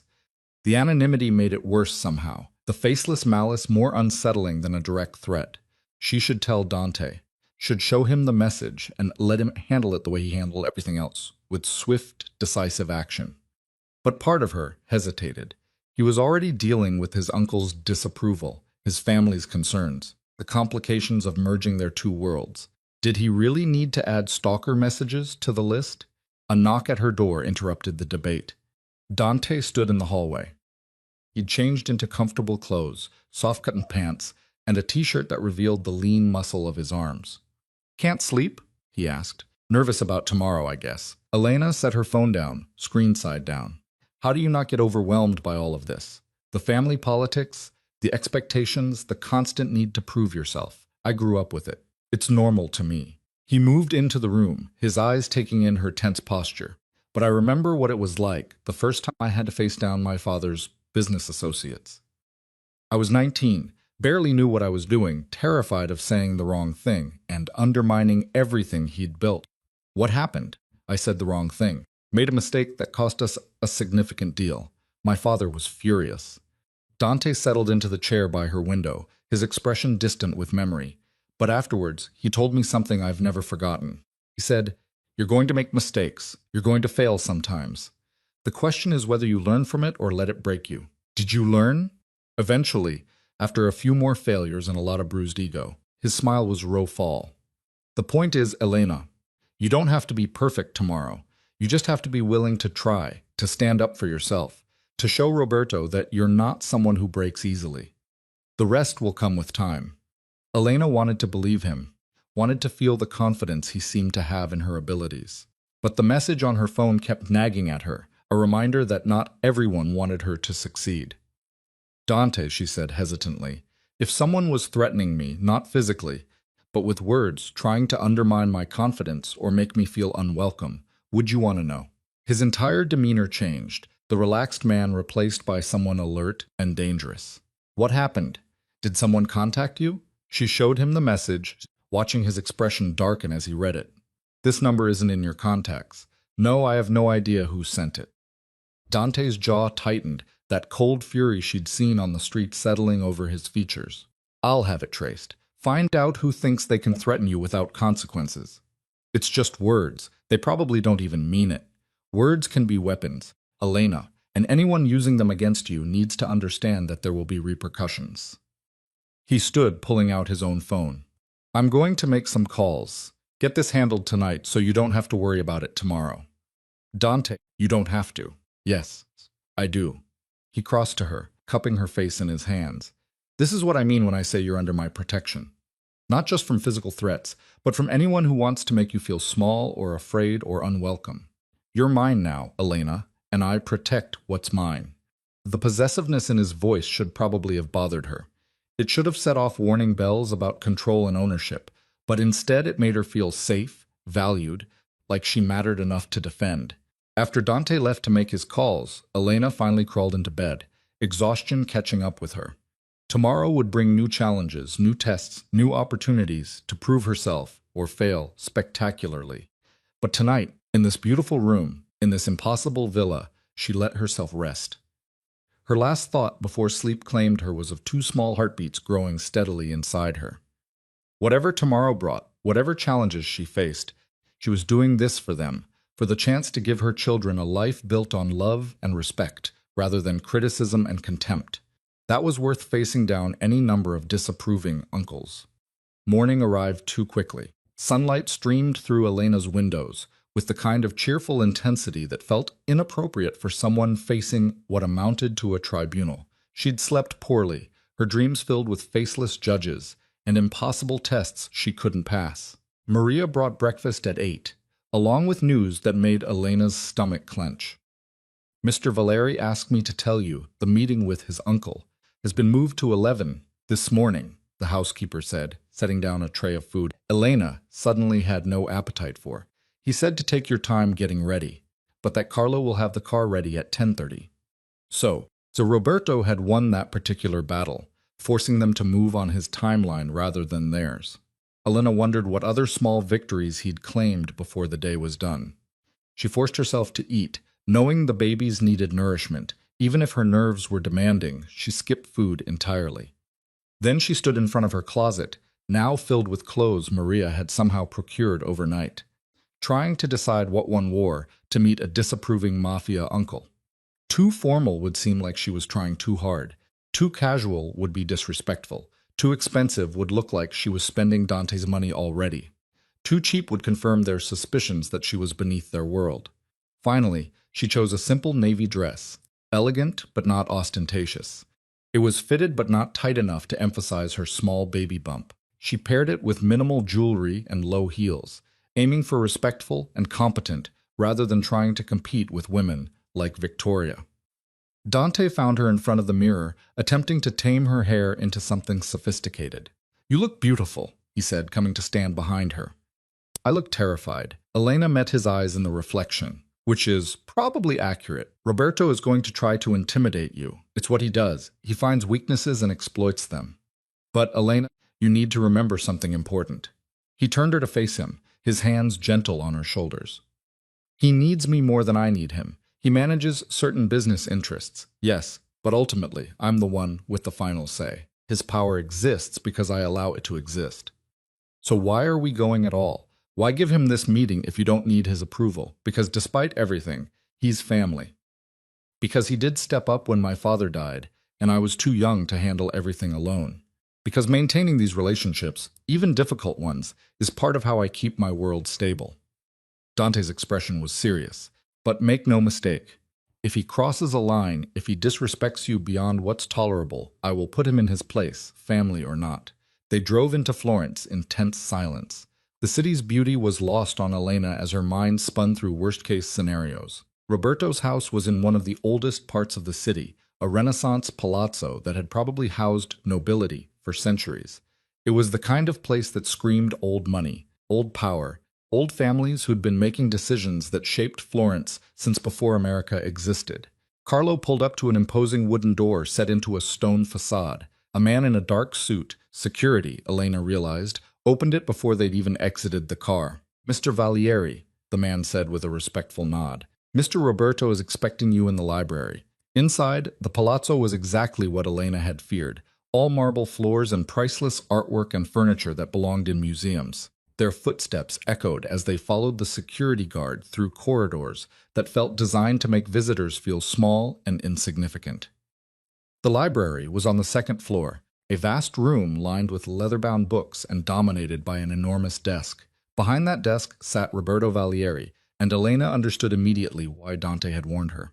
Roberto was in his late 50s, silver-haired and sharp-eyed with the kind of face that revealed nothing unless he wanted it to. He wore a perfectly tailored suit despite being in his own home, and when he looked up as they entered, his gaze went straight to Elena with an assessment that felt like being X-rayed. "Dante," he said, standing punctual as always. "I appreciate that you understand the importance of this meeting. Roberto." Dante's voice was carefully neutral. "This is Elena Moretti. Elena, my uncle Roberto Valeri." Roberto moved around the desk, and Elena forced herself to stand tall, to meet his eyes without flinching. He was evaluating her, she knew, cataloging every detail from her modest dress to her unadorned hands to the way she stood slightly behind Dante's protective presence. "Miss Moretti." He didn't offer his hand, which felt like a deliberate slight. "I've heard quite a bit about you in the past few days. The whole city is talking, as I'm sure you're aware." "I'm aware," Elena said, pleased that her voice came out steady. "Please sit." Roberto gestured to chairs arranged in front of his desk, the position of supplicants rather than equals. Another power play, another subtle reminder of who held authority in this room. Dante sat without hesitation, and Elena followed his lead. She could feel the weight of Roberto's attention, the way he was cataloging her every movement, every expression. "I'll be direct," Roberto said, settling back into his chair with ease of someone completely comfortable with his own authority. "I don't approve of this relationship. I think you're a distraction Dante doesn't need, a complication that serves no strategic purpose, and a potential weakness that enemies could exploit." The bluntness was almost refreshing after all the veiled insults and careful dancing around the point. Elena appreciated knowing exactly where she stood, even if that position was firmly in the crosshairs. "I understand your concerns," Elena said before Dante could respond. From your perspective, I'm an unknown variable. Someone with no connections, no family worth mentioning, no understanding of your world. I'm not offended by your assessment because I know it's accurate. Roberto's eyebrows rose slightly, the first crack in his impassive expression. At least you're realistic about your position. But being realistic doesn't mean accepting your judgment is final, Elena continued, her heart pounding, but her voice remaining steady. Yes, I'm new to this world. Yes, I don't have the connections or background someone like Victoria Castellano has, but I also don't come with her baggage, her betrayals, or her agenda. Victoria made a mistake, Roberto said dismissively. One that could have been forgiven and managed if Dante hadn't been so rigid about it. She slept with his business partner in his own bed, Elena said flatly. That's not a mistake, Mr. Vallier. That's a choice, a betrayal of trust that would be unforgivable in any relationship, strategic marriage or not. Dante's hand found hers under the desk, squeezing gently, support and maybe a little surprise at her directness. Roberto leaned back in his chair, studying her with renewed interest. You have opinions. That's dangerous in our world, Miss Moretti. Women who speak their minds tend to create complications. With respect, sir, I think women who speak their minds tend to create complications for men who prefer compliance over partnership. And if Dante wanted someone who'd simply agree with everything he said, he wouldn't have chosen me. For a long moment, the library was silent, except for the ticking of an antique clock on the mantel. Roberto's expression was unreadable, but something flickered in his eyes. Not approval exactly, but perhaps a grudging acknowledgement that she wasn't going to be as easy to dismiss as he'd expected. Tell me about your family, Roberto said, changing tactics. Your background, what does your father do? This was the trap Elena had been expecting, the questions designed to highlight exactly how far beneath Dante's world she existed. My father was a teacher, she said honestly. High school literature. He died when I was in university. My mother remarried and moved to England with her new husband. We're not particularly close. No siblings? No. And your ex-husband? The man who was publicly berating you in the street? Roberto's tone made it clear he'd done his research. What can you tell me about that relationship? Elena felt her face flush, but she refused to look away. Marco Russo was a mistake I made when I was young and naive. I thought love meant compromise and sacrifice. I learned eventually that what I was calling love was actually just accepting abuse. When I finally found the courage to leave, I did. The divorce was finalized 3 months ago, leaving you conveniently free to pursue a relationship with my nephew, leaving me free to focus on rebuilding my life, Elena corrected. Dante was not part of my plan, of meeting him, caring about him, discovering I was pregnant. None of that was strategy or convenience. It was just life being messy and complicated and surprising. Roberto's fingers drummed on his desk, a rhythmic sound that felt like a countdown to judgment. You're pregnant with twins, I understand, due in approximately 6 months. Yes. And you expect my nephew to marry you, to legitimize these children and give them his name. The question was designed to make her look grasping, opportunistic, but Elena had learned from Victoria's visit. The best defense was honesty. I expect nothing except that Dante will be a father to his children. Everything else, marriage, living arrangements, the shape of our relationship, those are things we're figuring out together. I'm not here demanding anything from him or from you. I'm here because Dante wanted me to meet his family, and I'm trying to be respectful of that, even though it's clear you've already decided I'm not worthy. You're right, Roberto said bluntly. I have decided you're not worthy. You lack the breeding, the connections, the understanding of our world that a woman in your position should have. You're a liability that could be exploited, a weakness that enemies will target, a distraction from the responsibilities Dante has to this family. Each word was designed to cut, to reinforce Elena's deepest insecurities, and they worked. She felt herself shrinking, the old patterns of accepting criticism and believing she deserved it starting to reassert themselves. Then Dante spoke, his voice carrying an edge of steel Elena had only heard once before on the street when he'd made Mark O'Neill. That's enough, Roberto. The older man's eyes shifted to his nephew, evaluating this new development. I'm simply being honest about the situation. No, you're being cruel. There's a difference between expressing legitimate concerns and deliberately trying to undermine someone's confidence. Dante's hand tightened on Elena's. You've made your position clear. You don't approve. You think Elena is beneath our world and that I'm making a mistake. I've heard you. Now hear me. Roberto's expression hardened, but he remained silent. Elena is carrying my children, Dante continued, his voice controlled but carrying absolute authority. That makes her family whether you approve or not. And when you disrespect her, you disrespect me and the future heirs to this family, Lay. So you have a choice to make, Uncle. You can accept that my personal life is my own to navigate, offer whatever support you're capable of, and maintain the relationship we've had. Or you can continue down this path and discover exactly how much patience I have for people who try to tear down the woman I've chosen. The threat was clear, though never explicitly stated. Roberto heard it. Elena could see the calculation in his eyes, the weighing of how far he could push before Dante's tolerance ran out. You're willing to risk everything for her? Roberto asked quietly. The family's position, the business relationships that depend on strategic alliances, the respect of people who matter in our world. I'm willing to risk approval for her, Dante corrected. The rest will manage itself. And Roberto, you should know something about Elena that you clearly haven't grasped yet. She's not some delicate flower who needs protecting from harsh truths. She survived a marriage that would have broken most people. She walked away from a man who spent years destroying her confidence and rebuilt herself from nothing. She stood up to Victoria Castellano yesterday and refused to be diminished. She's sitting here now listening to you systematically attack her character, and she hasn't broken or run away or begged for mercy. Elena felt tears pricking at her eyes, but she blinked them back. Dante's faith in her, his fierce defense, his refusal to let his uncle's words go unanswered, it was almost overwhelming. Roberto studied them both for a long moment, his expression unreadable. Then, surprisingly, something like respect flickered across his features. Perhaps I've been approaching this wrong, he said slowly. Perhaps, instead of listing why Miss Moretti is unsuitable, I should be asking what she brings to this family beyond children and complications. It was a small concession, barely a shift in position, but it was something. Elena recognized the olive branch for what it was. Not acceptance, but a willingness to listen. I bring honesty, Elena said, finding her voice again. I bring perspective from outside your world, which means I can see things you might miss. I bring art expertise that could be valuable for authenticating and acquiring pieces.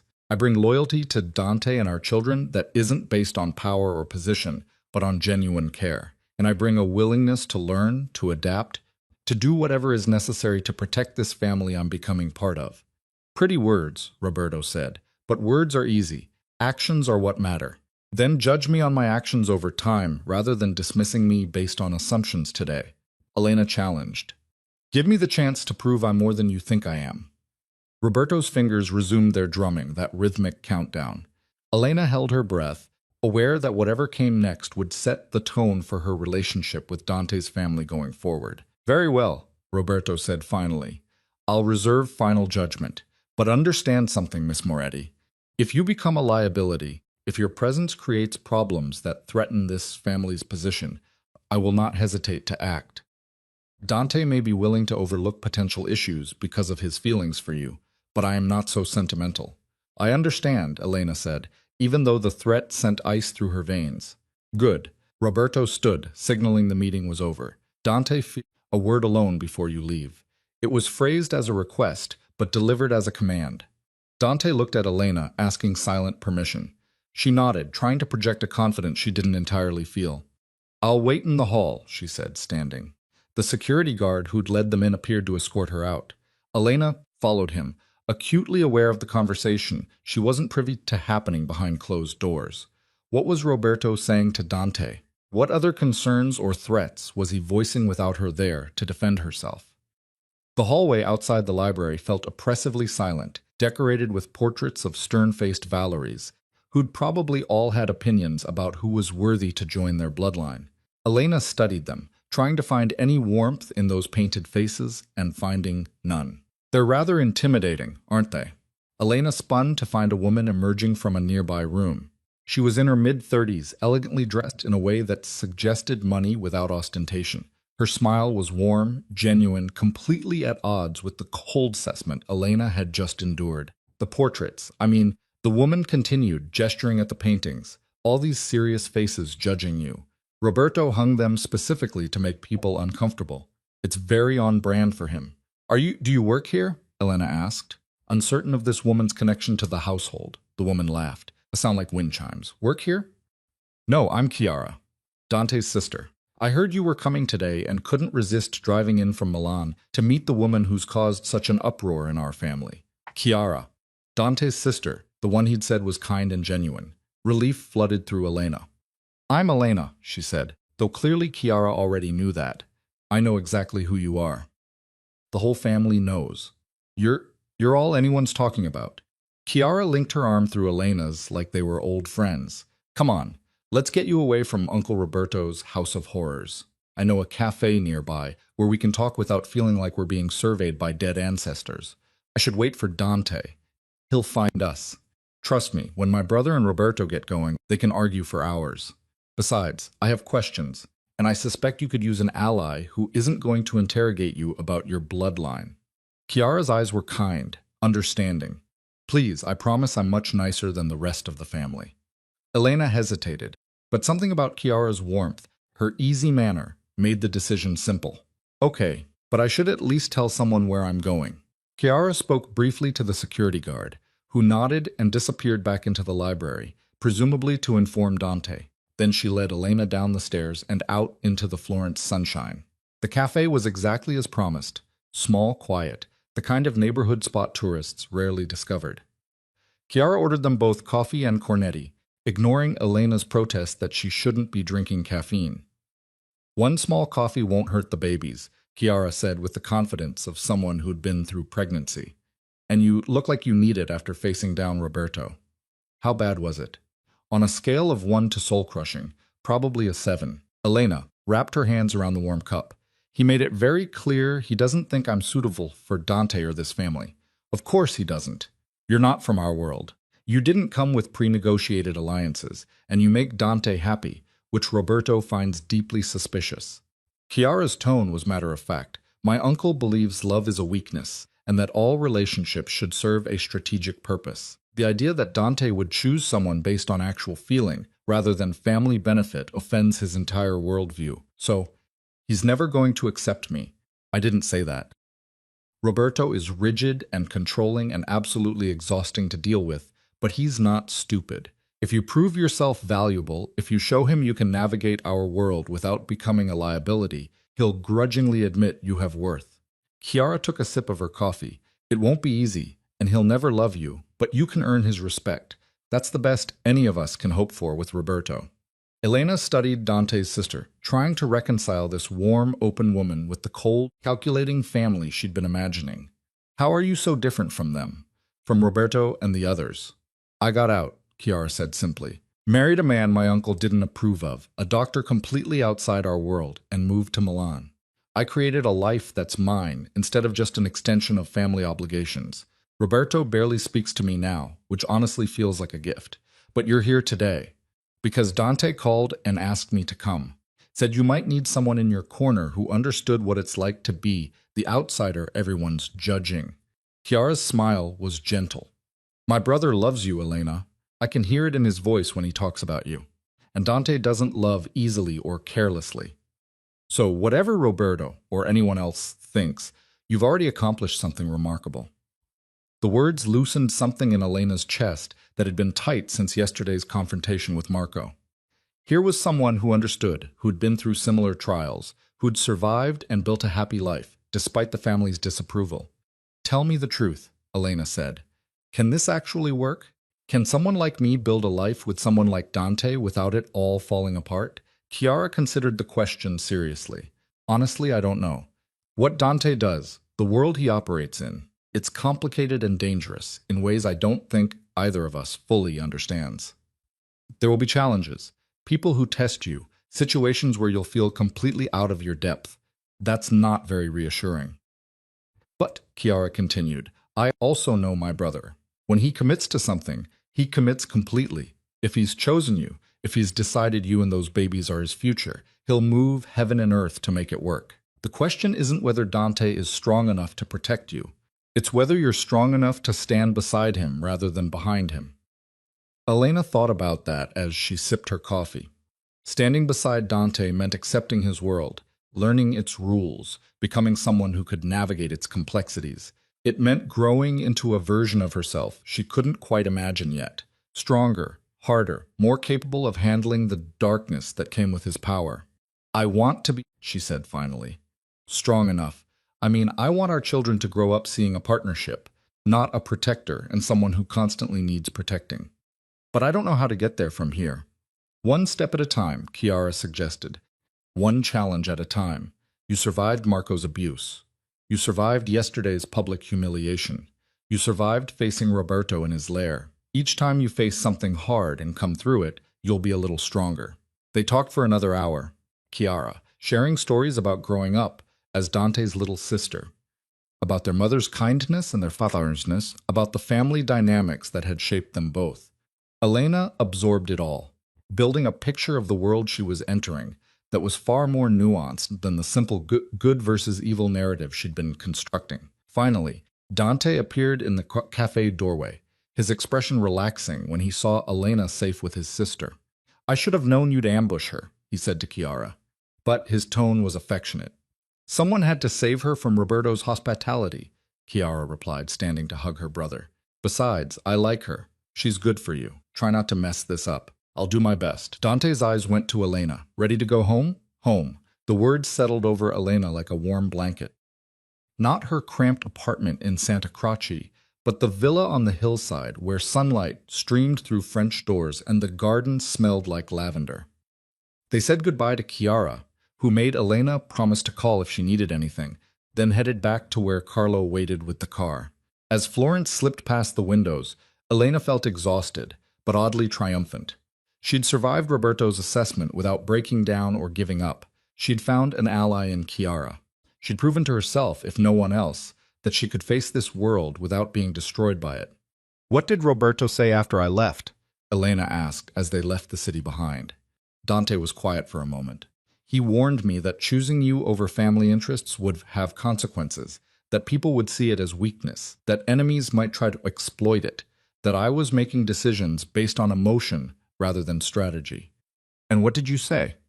I told him that for the first time in my life, I was making decisions based on what I wanted rather than what was expected of me, and that if he or anyone else tried to hurt you or our children to prove a point about weakness, they'd discover exactly how ruthless I can be when protecting what's mine.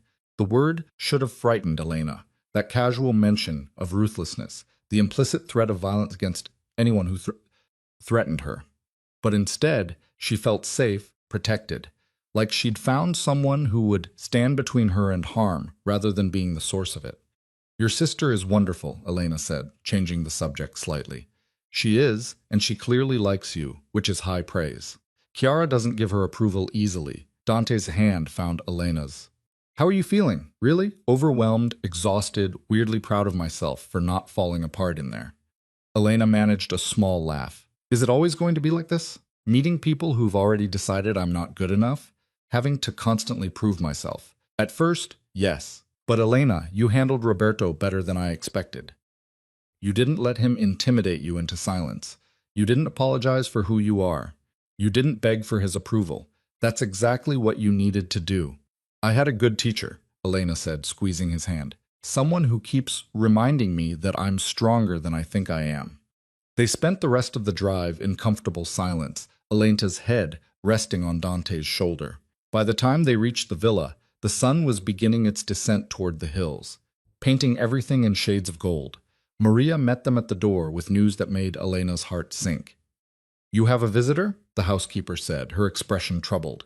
He insisted on waiting, said it was urgent he speak with you both. Who? Dante's voice had gone cold, alert. Marco Russo, Maria said quietly. He's been here for an hour, refusing to leave until you return. Elena felt ice flood her veins. Marco, here at the villa, invading the one place she'd felt safe from him. Dante's expression went deadly calm, that terrifying control settling over him like armor. Where is he? In the front sitting room. I had Paolo stay with him to make sure he didn't go wandering. Paolo was another security guard, Elena had learned, one of several people whose job was protecting Dante and the villa. Stay here, Dante ordered Elena, already moving toward the sitting room, but Elena caught his arm. No, if he came all this way, if he has something to say, I want to hear it.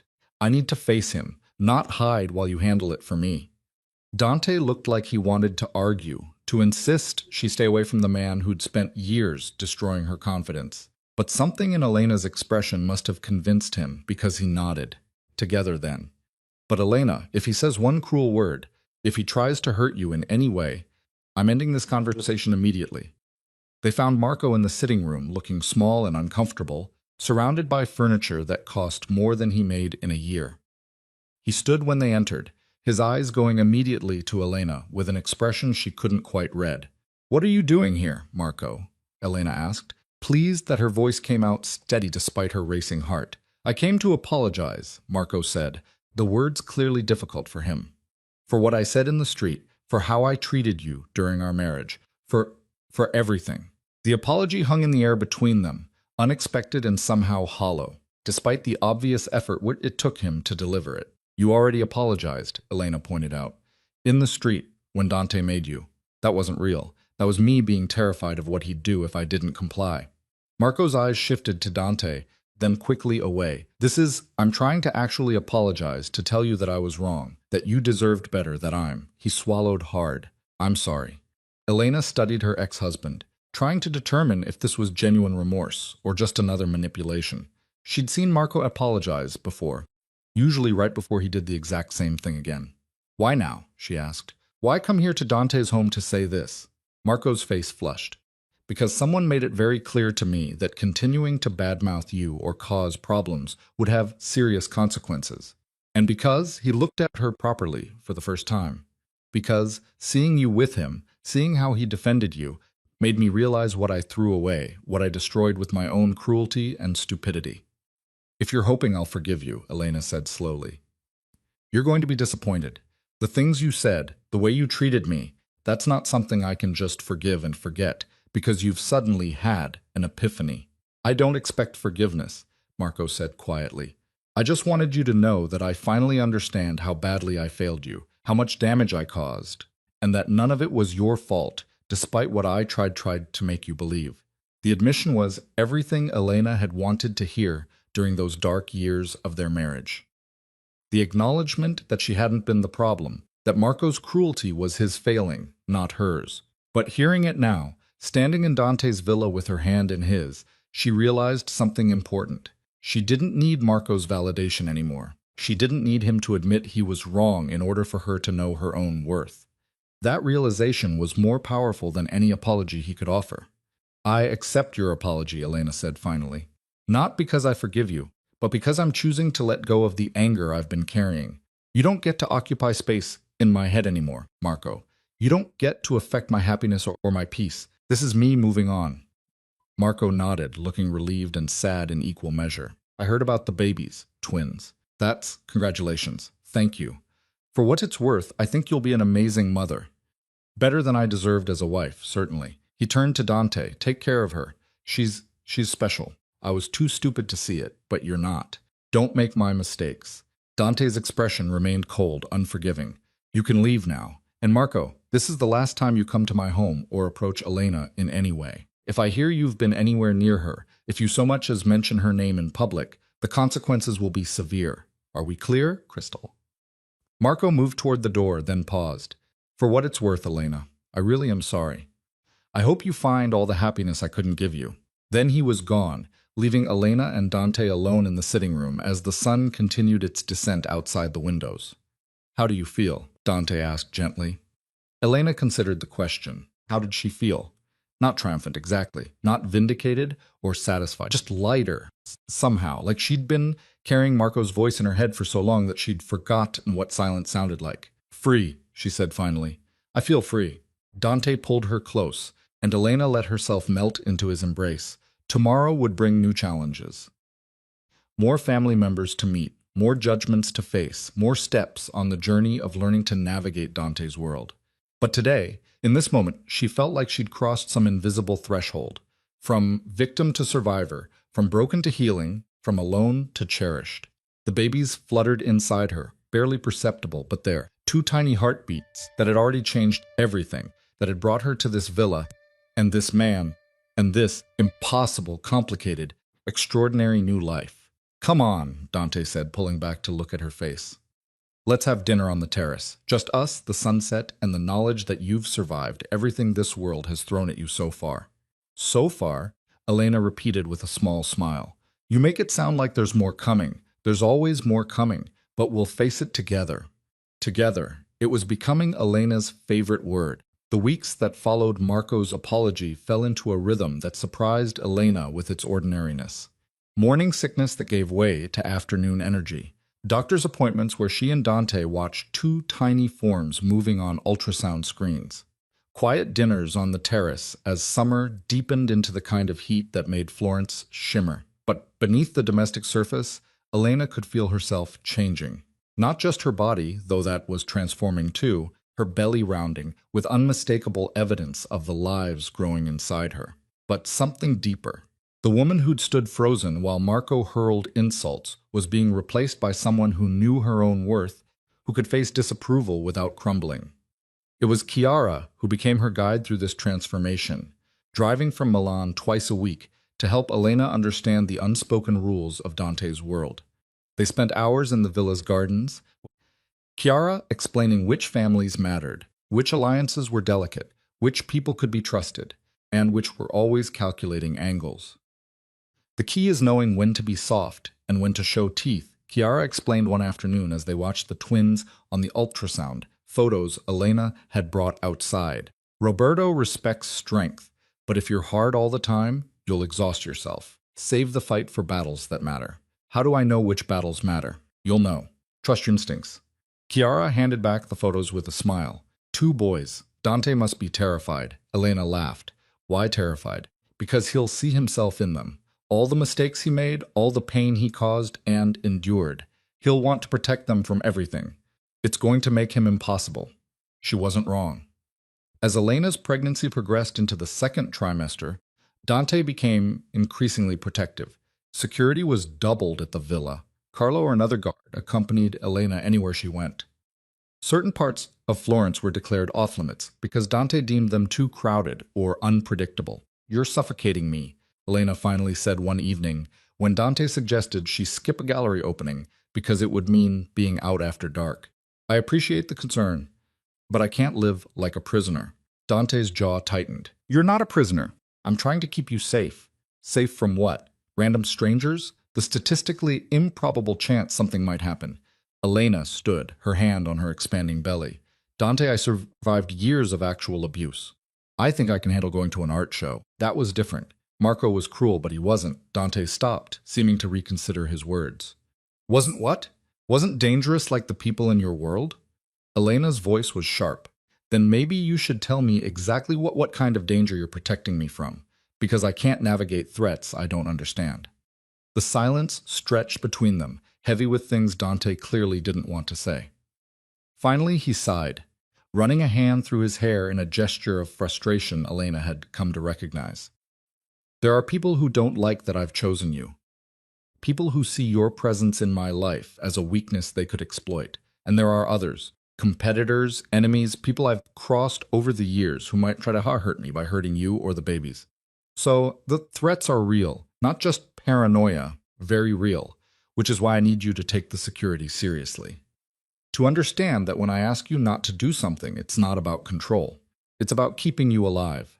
Elena sank back into her chair, the weight of that reality settling over her. She'd known abstractly that Dante's world was dangerous, but hearing him say it so directly made it visceral, immediate. I can't live in fear, she said quietly, and I can't raise our sons to be afraid of the world. So we need to find a balance between keeping us safe and letting us actually live. Dante was quiet for a moment, then nodded. You're right. I'm terrified of losing you, losing them, and that fear has been making me controlling in ways that aren't fair to you. So, we compromise. I take security seriously. I listen when you say something is genuinely dangerous, and you trust that I'm not going to do anything reckless, that I understand there are real threats. Deal. Dante pulled her close, his hand settling on her belly where one of the twins was actively kicking. They're strong, like their mother. They'd better be. They're going to need that strength growing up in your world. As summer faded into autumn, Elena's body continued its transformation. At 24 weeks, her belly was unmistakably pregnant, the twins making their presence known with constant movement. Dr. Ricci, the obstetrician Dante had insisted on, the best in Florence, naturally, pronounced everything perfect. Both babies growing right on schedule. Have you thought about names? The doctor asked during one appointment, pointing out tiny features on the ultrasound screen. Elena and Dante exchanged glances. They'd been avoiding the conversation, both aware that names carried weight in Dante's family, expectations, and traditions that Elena didn't fully understand. "We're still discussing it," Dante said diplomatically. Later, in the car heading back to the villa, Elena brought it up. "Your family will have opinions about names, won't they? Roberto will certainly try to insist they be named after important Valeris. My father, probably, or his father." Dante's tone made clear what he thought of that idea.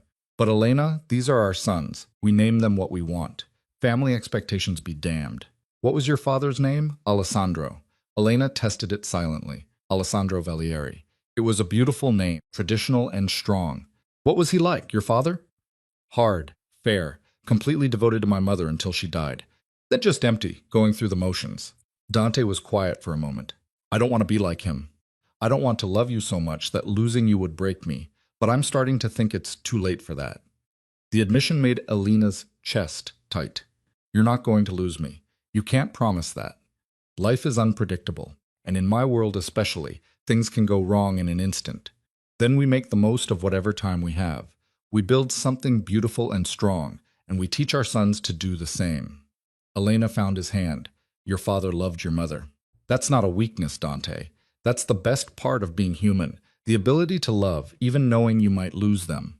The trees along the road had started turning gold and red. Autumn painted Tuscany in shades of fire. Elena watched them blur past, thinking about names and legacy and the weight of family history. What about Luca?" she suggested for one of them. "It means light, and I like the idea of our sons bringing light into the world, rather than just perpetuating darkness." Dante considered it. "Luca Valieri. I like it. And for the other, you choose something that matters to you." "Marco," Dante said after a moment, then caught Elena's expression. "Not after your ex. After my mother's father, Marco Benedetti. He was the one who taught me that strength doesn't always mean violence. That sometimes the bravest thing is choosing mercy over revenge." Elena smiled. "Luca and Marco, light and strength. I think they'll grow into those names beautifully." That evening, they told Maria and Carlo about the names. The housekeeper immediately teared up, while the stoic security guard actually smiled. Word spread through the villa's small staff, and by dinner, there was a celebratory feeling in the air, as if naming the babies had made them more real, somehow more present, despite still having months before their arrival. But that joy was short-lived. 2 days later, Dante received a phone call that changed everything. Elena was in the nursery, now fully renovated with 2 cribs, soft rugs, and walls painted a soothing sage green. When she heard Dante's voice raised in anger from his study, she made her way down the hall, finding him pacing while speaking rapid Italian into his phone, his free hand clenched into a fist. When he saw her, his expression shifted to controlled calm, but Elena could see the fury beneath it. "I'll handle it," he said into the phone, then ended the call. "What's wrong?" Dante was quiet for a moment, clearly debating how much to tell her. Then he seemed to decide that honesty was better than protection. "Someone leaked information about your pregnancy to the press. Not just that you're pregnant, but medical details. The twins, their due date, even the names we chose. It's all over the news sites, complete with speculation about whether I'll marry you before they're born." Elena felt her stomach drop. How? Who would? Someone with access to either our doctor's office or someone we trusted enough to share the information with. Dante's voice was ice. "I'm having it investigated, but the damage is done. By tomorrow, every gossip site in Italy will have the story. Can we sue them? Make them retract it? We can try. But Elena, once information is out there, it's nearly impossible to contain." He moved to her, his hands gentle on her shoulders, despite the rage she could feel radiating from him. "I'm sorry. This is my fault. I should have been more careful about who knew what. I should have anticipated that someone would try to exploit this." "It's not your fault," Elena said, even though part of her wanted to rage at the invasion of privacy, the feeling that even her medical information wasn't safe. We'll deal with it like we've dealt with everything else. But dealing with it proved more complicated than either of them anticipated. By the next morning, Elena's phone was flooded with messages from reporters wanting comments. Photographers appeared outside the villa gates, cameras with long lenses trying to capture shots of her growing belly. The story had exploded beyond simple pregnancy news into full speculation about the Valeri family's future, complete with unflattering comparisons between Elena and women like Victoria, who the press deemed more suitable. "You should stay inside," Dante said over breakfast, his jaw tight as he scrolled through the various articles, at least until the initial frenzy dies down. Elena wanted to argue, wanted to insist she wouldn't be cowed by tabloid attention, but the truth was, the idea of facing those cameras, of having her pregnancy documented and dissected by strangers, made her feel sick. "Okay," she agreed quietly. "But Dante, we can't hide forever. Eventually, I'll need to be seen to show that I'm not ashamed or afraid. We'll figure it out. But right now, keeping you and the babies safe is what matters." The leak investigation moved quickly. Dante's resources and connections cut through red tape that would have stopped most people. Within 48 hours, they had an answer, and it wasn't one Elena had expected. The source was Alacia, Marco's girlfriend. She'd somehow obtained Elena's medical records through a friend who worked at Dr. Ricci's office and sold the information to a tabloid for a substantial sum.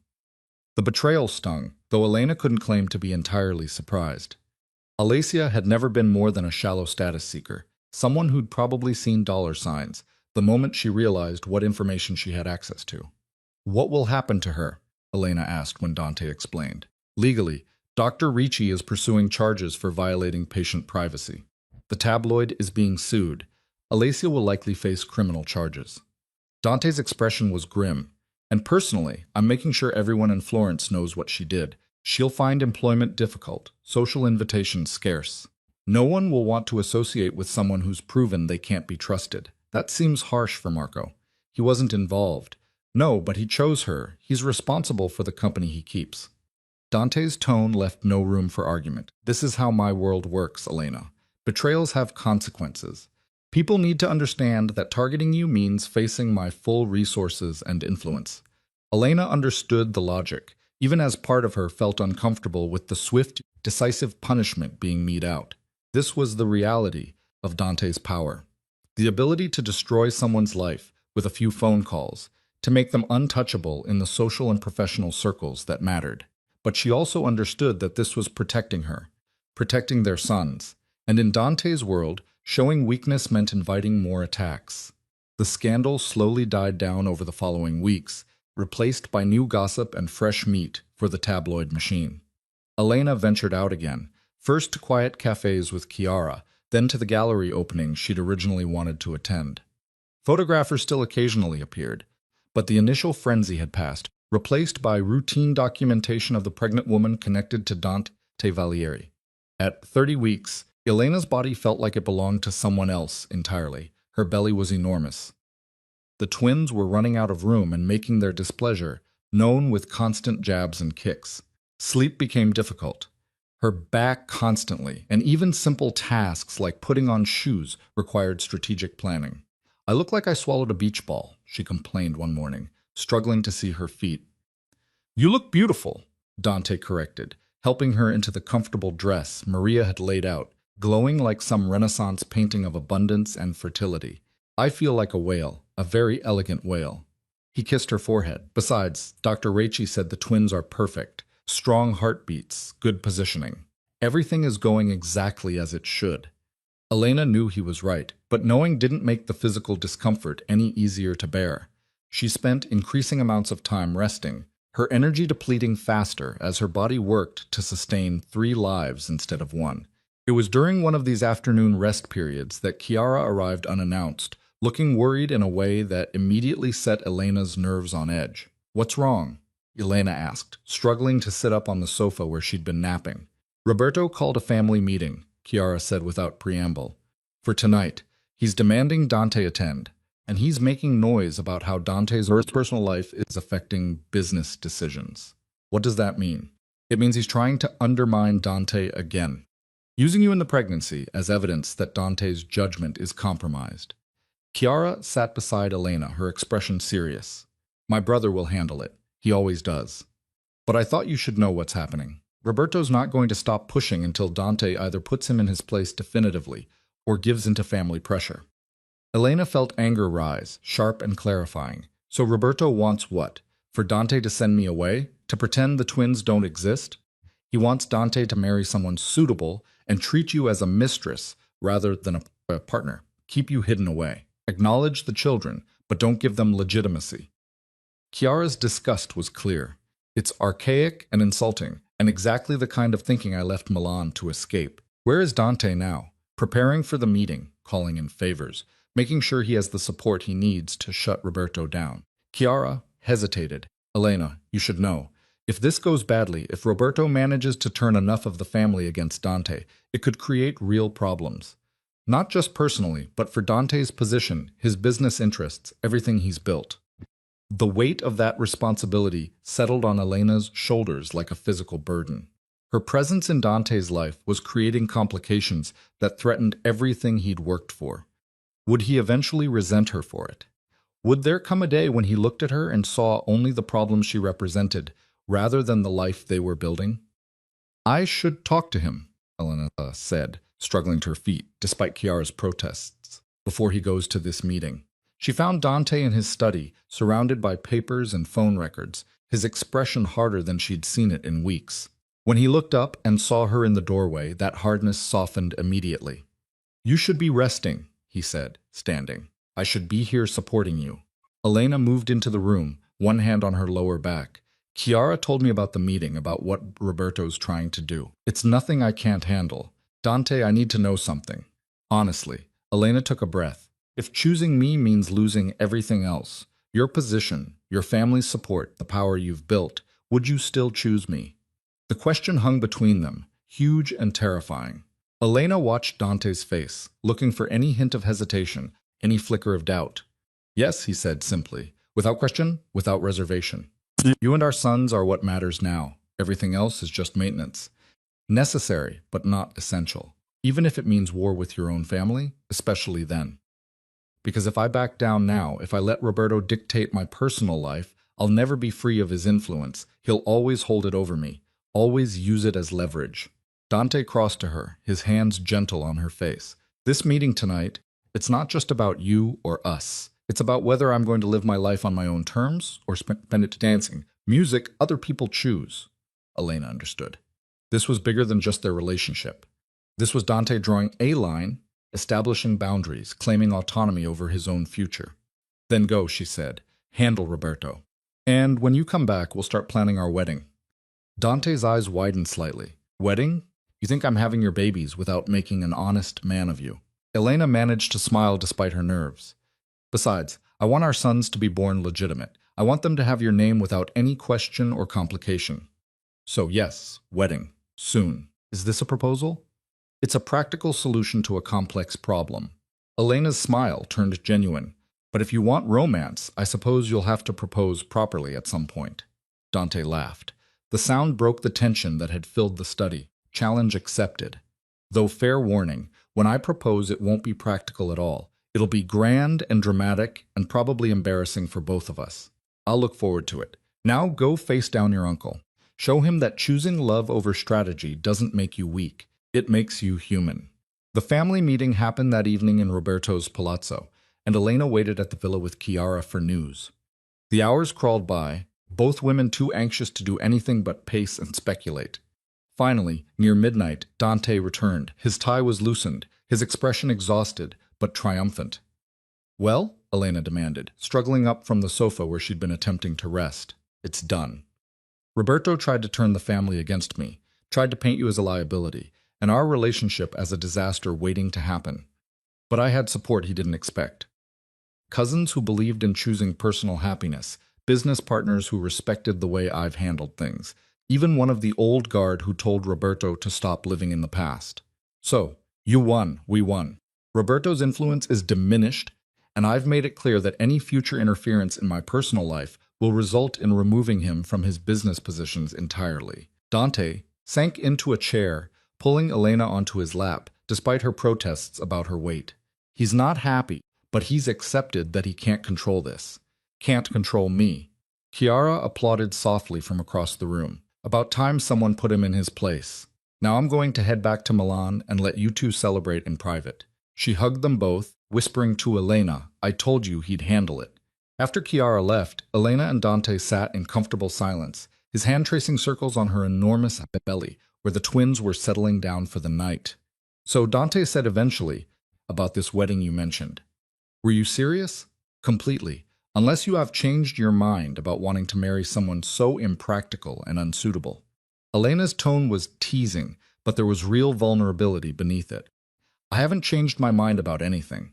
If anything, watching you navigate these past months, handling Roberto's judgment, Victoria's bitterness, the media invasion, all while growing our children, has only made me more certain that you're exactly who I want beside me.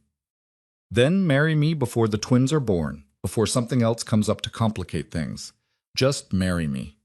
Dante shifted her carefully so he could look at her face.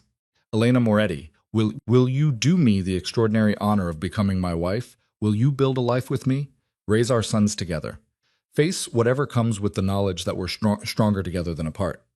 That's a terrible proposal, Elena said, tears streaming down her face. It's supposed to be you asking me. I am asking you. I'm asking if you'll take a chance on a man who comes with complications and danger and family drama. I'm asking if you'll trust me to protect you while letting you stand beside me rather than behind me. I'm asking if you love me enough to navigate this impossible world together. Yes, Elena whispered. Yes to all of it. To you, to us, to whatever comes next. They married 3 weeks later in the villa's garden, with only close friends and immediate family present. Chiara stood as Elena's witness, glowing with happiness for her brother. Even Roberto attended, though his expression remained carefully neutral throughout the ceremony. Elena wore a simple cream dress that accommodated her 33-week belly, flowers from the villa's garden in her hair. Dante looked at her like she was the most beautiful thing he'd ever seen, his hand trembling slightly when he slipped the ring onto her finger. The ceremony was brief, the celebration intimate. As the sun set over the Tuscan hills, Elena stood with her new husband, surrounded by people who'd become family, and felt a sense of belonging she'd never experienced before. Ready for the next adventure? Dante murmured against her ear as they danced slowly to music from a small ensemble. Born ready, Elena replied, then gasped as one of the twins delivered a particularly strong kick. Though I think they're eager to join us soon. She was more right than she knew. At 35 weeks, 2 weeks earlier than expected, but not dangerously premature, Elena went into labor in the middle of the night. Dante remained calm, or at least appeared calm, as he got her to the hospital, held her hand through contractions, and breathed with her the way they'd practiced in birthing classes. Luca arrived first, screaming his displeasure at the world with impressive volume. Marco followed 12 minutes later, quieter, but no less determined. Both boys were small but healthy, their tiny hands gripping their parents' fingers with surprising strength. They're perfect, Elena whispered, exhausted and elated as the nurse placed both babies on her chest. Absolutely perfect. Dante stood beside the hospital bed, one hand on each of his sons, his expression transformed by wonder and terror in equal measure. We made these. We created 2 whole people. We did. Elena looked up at him, seeing her own joy reflected in his face. And we're going to do everything in our power to give them a better world than the one we found. The first days of parenthood were chaos, sleepless nights, constant feedings, the overwhelming responsibility of keeping 2 tiny humans alive.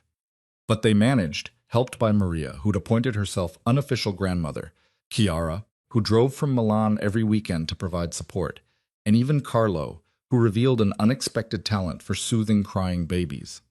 3 months after the twins were born, Elena stood in the nursery watching them sleep. They'd grown so much already, developing distinct personalities. Luca was louder, more demanding, while Marco was thoughtful, studying the world with serious dark eyes that reminded Elena heartbreakingly of Dante. You should be sleeping while they sleep, Dante said from the doorway, his voice quiet to avoid waking the babies. I know, but I can't stop watching them. I can't stop marveling that they're real, and ours. Dante came to stand beside her, his arm around her waist. Do you regret it? Choosing this life, this world? Elena considered the question seriously. The past 9 months had been the hardest of her life, facing judgment, learning to navigate a world she didn't understand, dealing with invasive press and family politics and constant security concerns. But they'd also brought her more joy than she'd thought possible. Not for a second, she said. Honestly, it's been hard and scary and overwhelming. But Dante, looking at them, at what we've built, I wouldn't change any of it. Even the parts where Roberto was insufferable, especially those parts. They taught me I was stronger than I thought. Elena turned to face him. You once said your father loved your mother so much that losing her broke him. I understand that now because I love you and our son so fiercely that losing you would destroy me. And that's terrifying. But it's also the most alive I've ever felt. Dante kissed her forehead, his arms tied around her. Then we'll be terrified together. And we'll teach Luca and Marco that loving fiercely isn't weakness. It's the bravest thing anyone can do. 6 months later, Elena stood in a Florence gallery, not the small one where she used to work, but a prestigious space in the heart of the city. The opening was for an exhibition she'd curated, focused on Renaissance women artists who'd been overlooked by history. It had taken months of research and preparation, but the result was stunning, a collection that told stories of women who'd created beauty despite the constraints of their time. Dante arrived late, having been delayed by a business meeting, but his pride was evident as he moved through the gallery, studying each piece. This is incredible, he said, finding Elena among the crowd of critics and art lovers. You've created something really special here. We created something special, Elena corrected, gesturing around them. This wouldn't exist without your support. Your belief that I had something valuable to offer beyond just being your wife and the mother of your children. The twins were with Maria tonight, giving Elena and Dante a rare evening alone. They stayed until the last guest left, then walked through Florence hand in hand, enjoying the spring warmth in the city's timeless beauty. Do you remember the day we met? Elena asked as they crossed the Ponte Vecchio, at that gallery opening 4 years ago. You were wearing a blue dress and talking about Fanny's descent, Dante recalled. You made me see that painting differently. You made me understand it was about choice and power rather than just a button. I had no idea who you were. No idea that the man asking me about mythology would end up being my husband, the father of my children, my partner in building something extraordinary. Would you have run if you'd known? Dante's tone was teasing, but there was real curiosity beneath it. Elena considered. Probably. The old me, the one who believed Marco's lies about my worthlessness, she would have been too intimidated to even speak to you. But maybe everything happened the way it needed to. Maybe I had to be broken down to nothing before I could rebuild into someone strong enough for this life. They paused at the center of the bridge, looking out over the Arno as lights reflected off the water. Somewhere in the villa on the hillside, 2 little boys slept peacefully, watched over by people who loved them. Somewhere in the city, life continued. People making mistakes and finding redemption, falling in love and facing hardships, building futures from the broken pieces of their pasts. What are you thinking? Dante asked. That I'm grateful for all of it, the good parts and the hard parts, the victories and the struggles, because they all led here to this moment, to this life we've built together. Elena turned to face him, the man who'd defended her when she couldn't defend herself, who'd chosen her when everyone said she was unsuitable, who'd stood beside her as she transformed from victim to survivor, to someone who knew her own strength. I love you, Dante said simply. 4 years ago, a year ago, today, tomorrow. Nothing changes that. You're it for me, Elena. The love that makes the terror worthwhile. I love you too, even though you're impossible and overprotective and occasionally insufferable. Occasionally? Fine, frequently. But you're my impossible, overprotective, frequently insufferable husband, and I wouldn't have it any other way. They walked home through Florence's ancient streets, past buildings that had witnessed centuries of love stories and tragedies, triumphs and failures. Tomorrow would bring new challenges. Luca was teething and making everyone miserable. Marco had a doctor's appointment. Elena's next exhibition needed planning. And Dante had meetings that would keep him busy for days. But tonight, in this moment, everything was perfect. Not because life had become easy or because all their problems were solved, but because they'd learned the truth that Elena's favorite Caravaggio painting had always tried to teach. That sometimes the greatest beauty emerges from the deepest darkness. that transformation often requires breaking before rebuilding, and that choosing love in a world that often demands strategy is the bravest act of all. The woman who'd once stood frozen while strangers laughed at her humiliation was gone. In her place stood Elena Valieri, wife, mother, curator, survivor. Someone who'd learned that being chosen by a powerful man was less important than choosing herself. That protection meant partnership rather than control, and that the fairy tale everyone assumed she'd stumbled into was actually something far more precious. A real life built on honesty and respect and fierce devotion. A family forged not from bloodlines and obligations, but from the conscious choice to love despite fear, to trust despite risk, to build something beautiful from the broken pieces of what came before. And as Florence settled into the quiet hours of night, as the twins dreamed their baby dreams, and the villa stood sentinel on its hillside, Elena Valieri finally understood what it meant to be home. Not a place, but a person. Not security, but belonging. Not the end of her story, but a beginning that would continue to unfold in ways she couldn't predict, but no longer feared. Because whatever came next, she wouldn't face it alone. She'd face it beside the man who'd worth when she couldn't see it herself. With two small boys who would grow up knowing they were loved fiercely and unconditionally in a world that was complicated and dangerous and occasionally cruel, but also capable of extraordinary beauty when you found the courage to choose love over fear. And that, Elena decided as Dante pulled her close and the stars wheeled overhead in their eternal dance, was more than enough.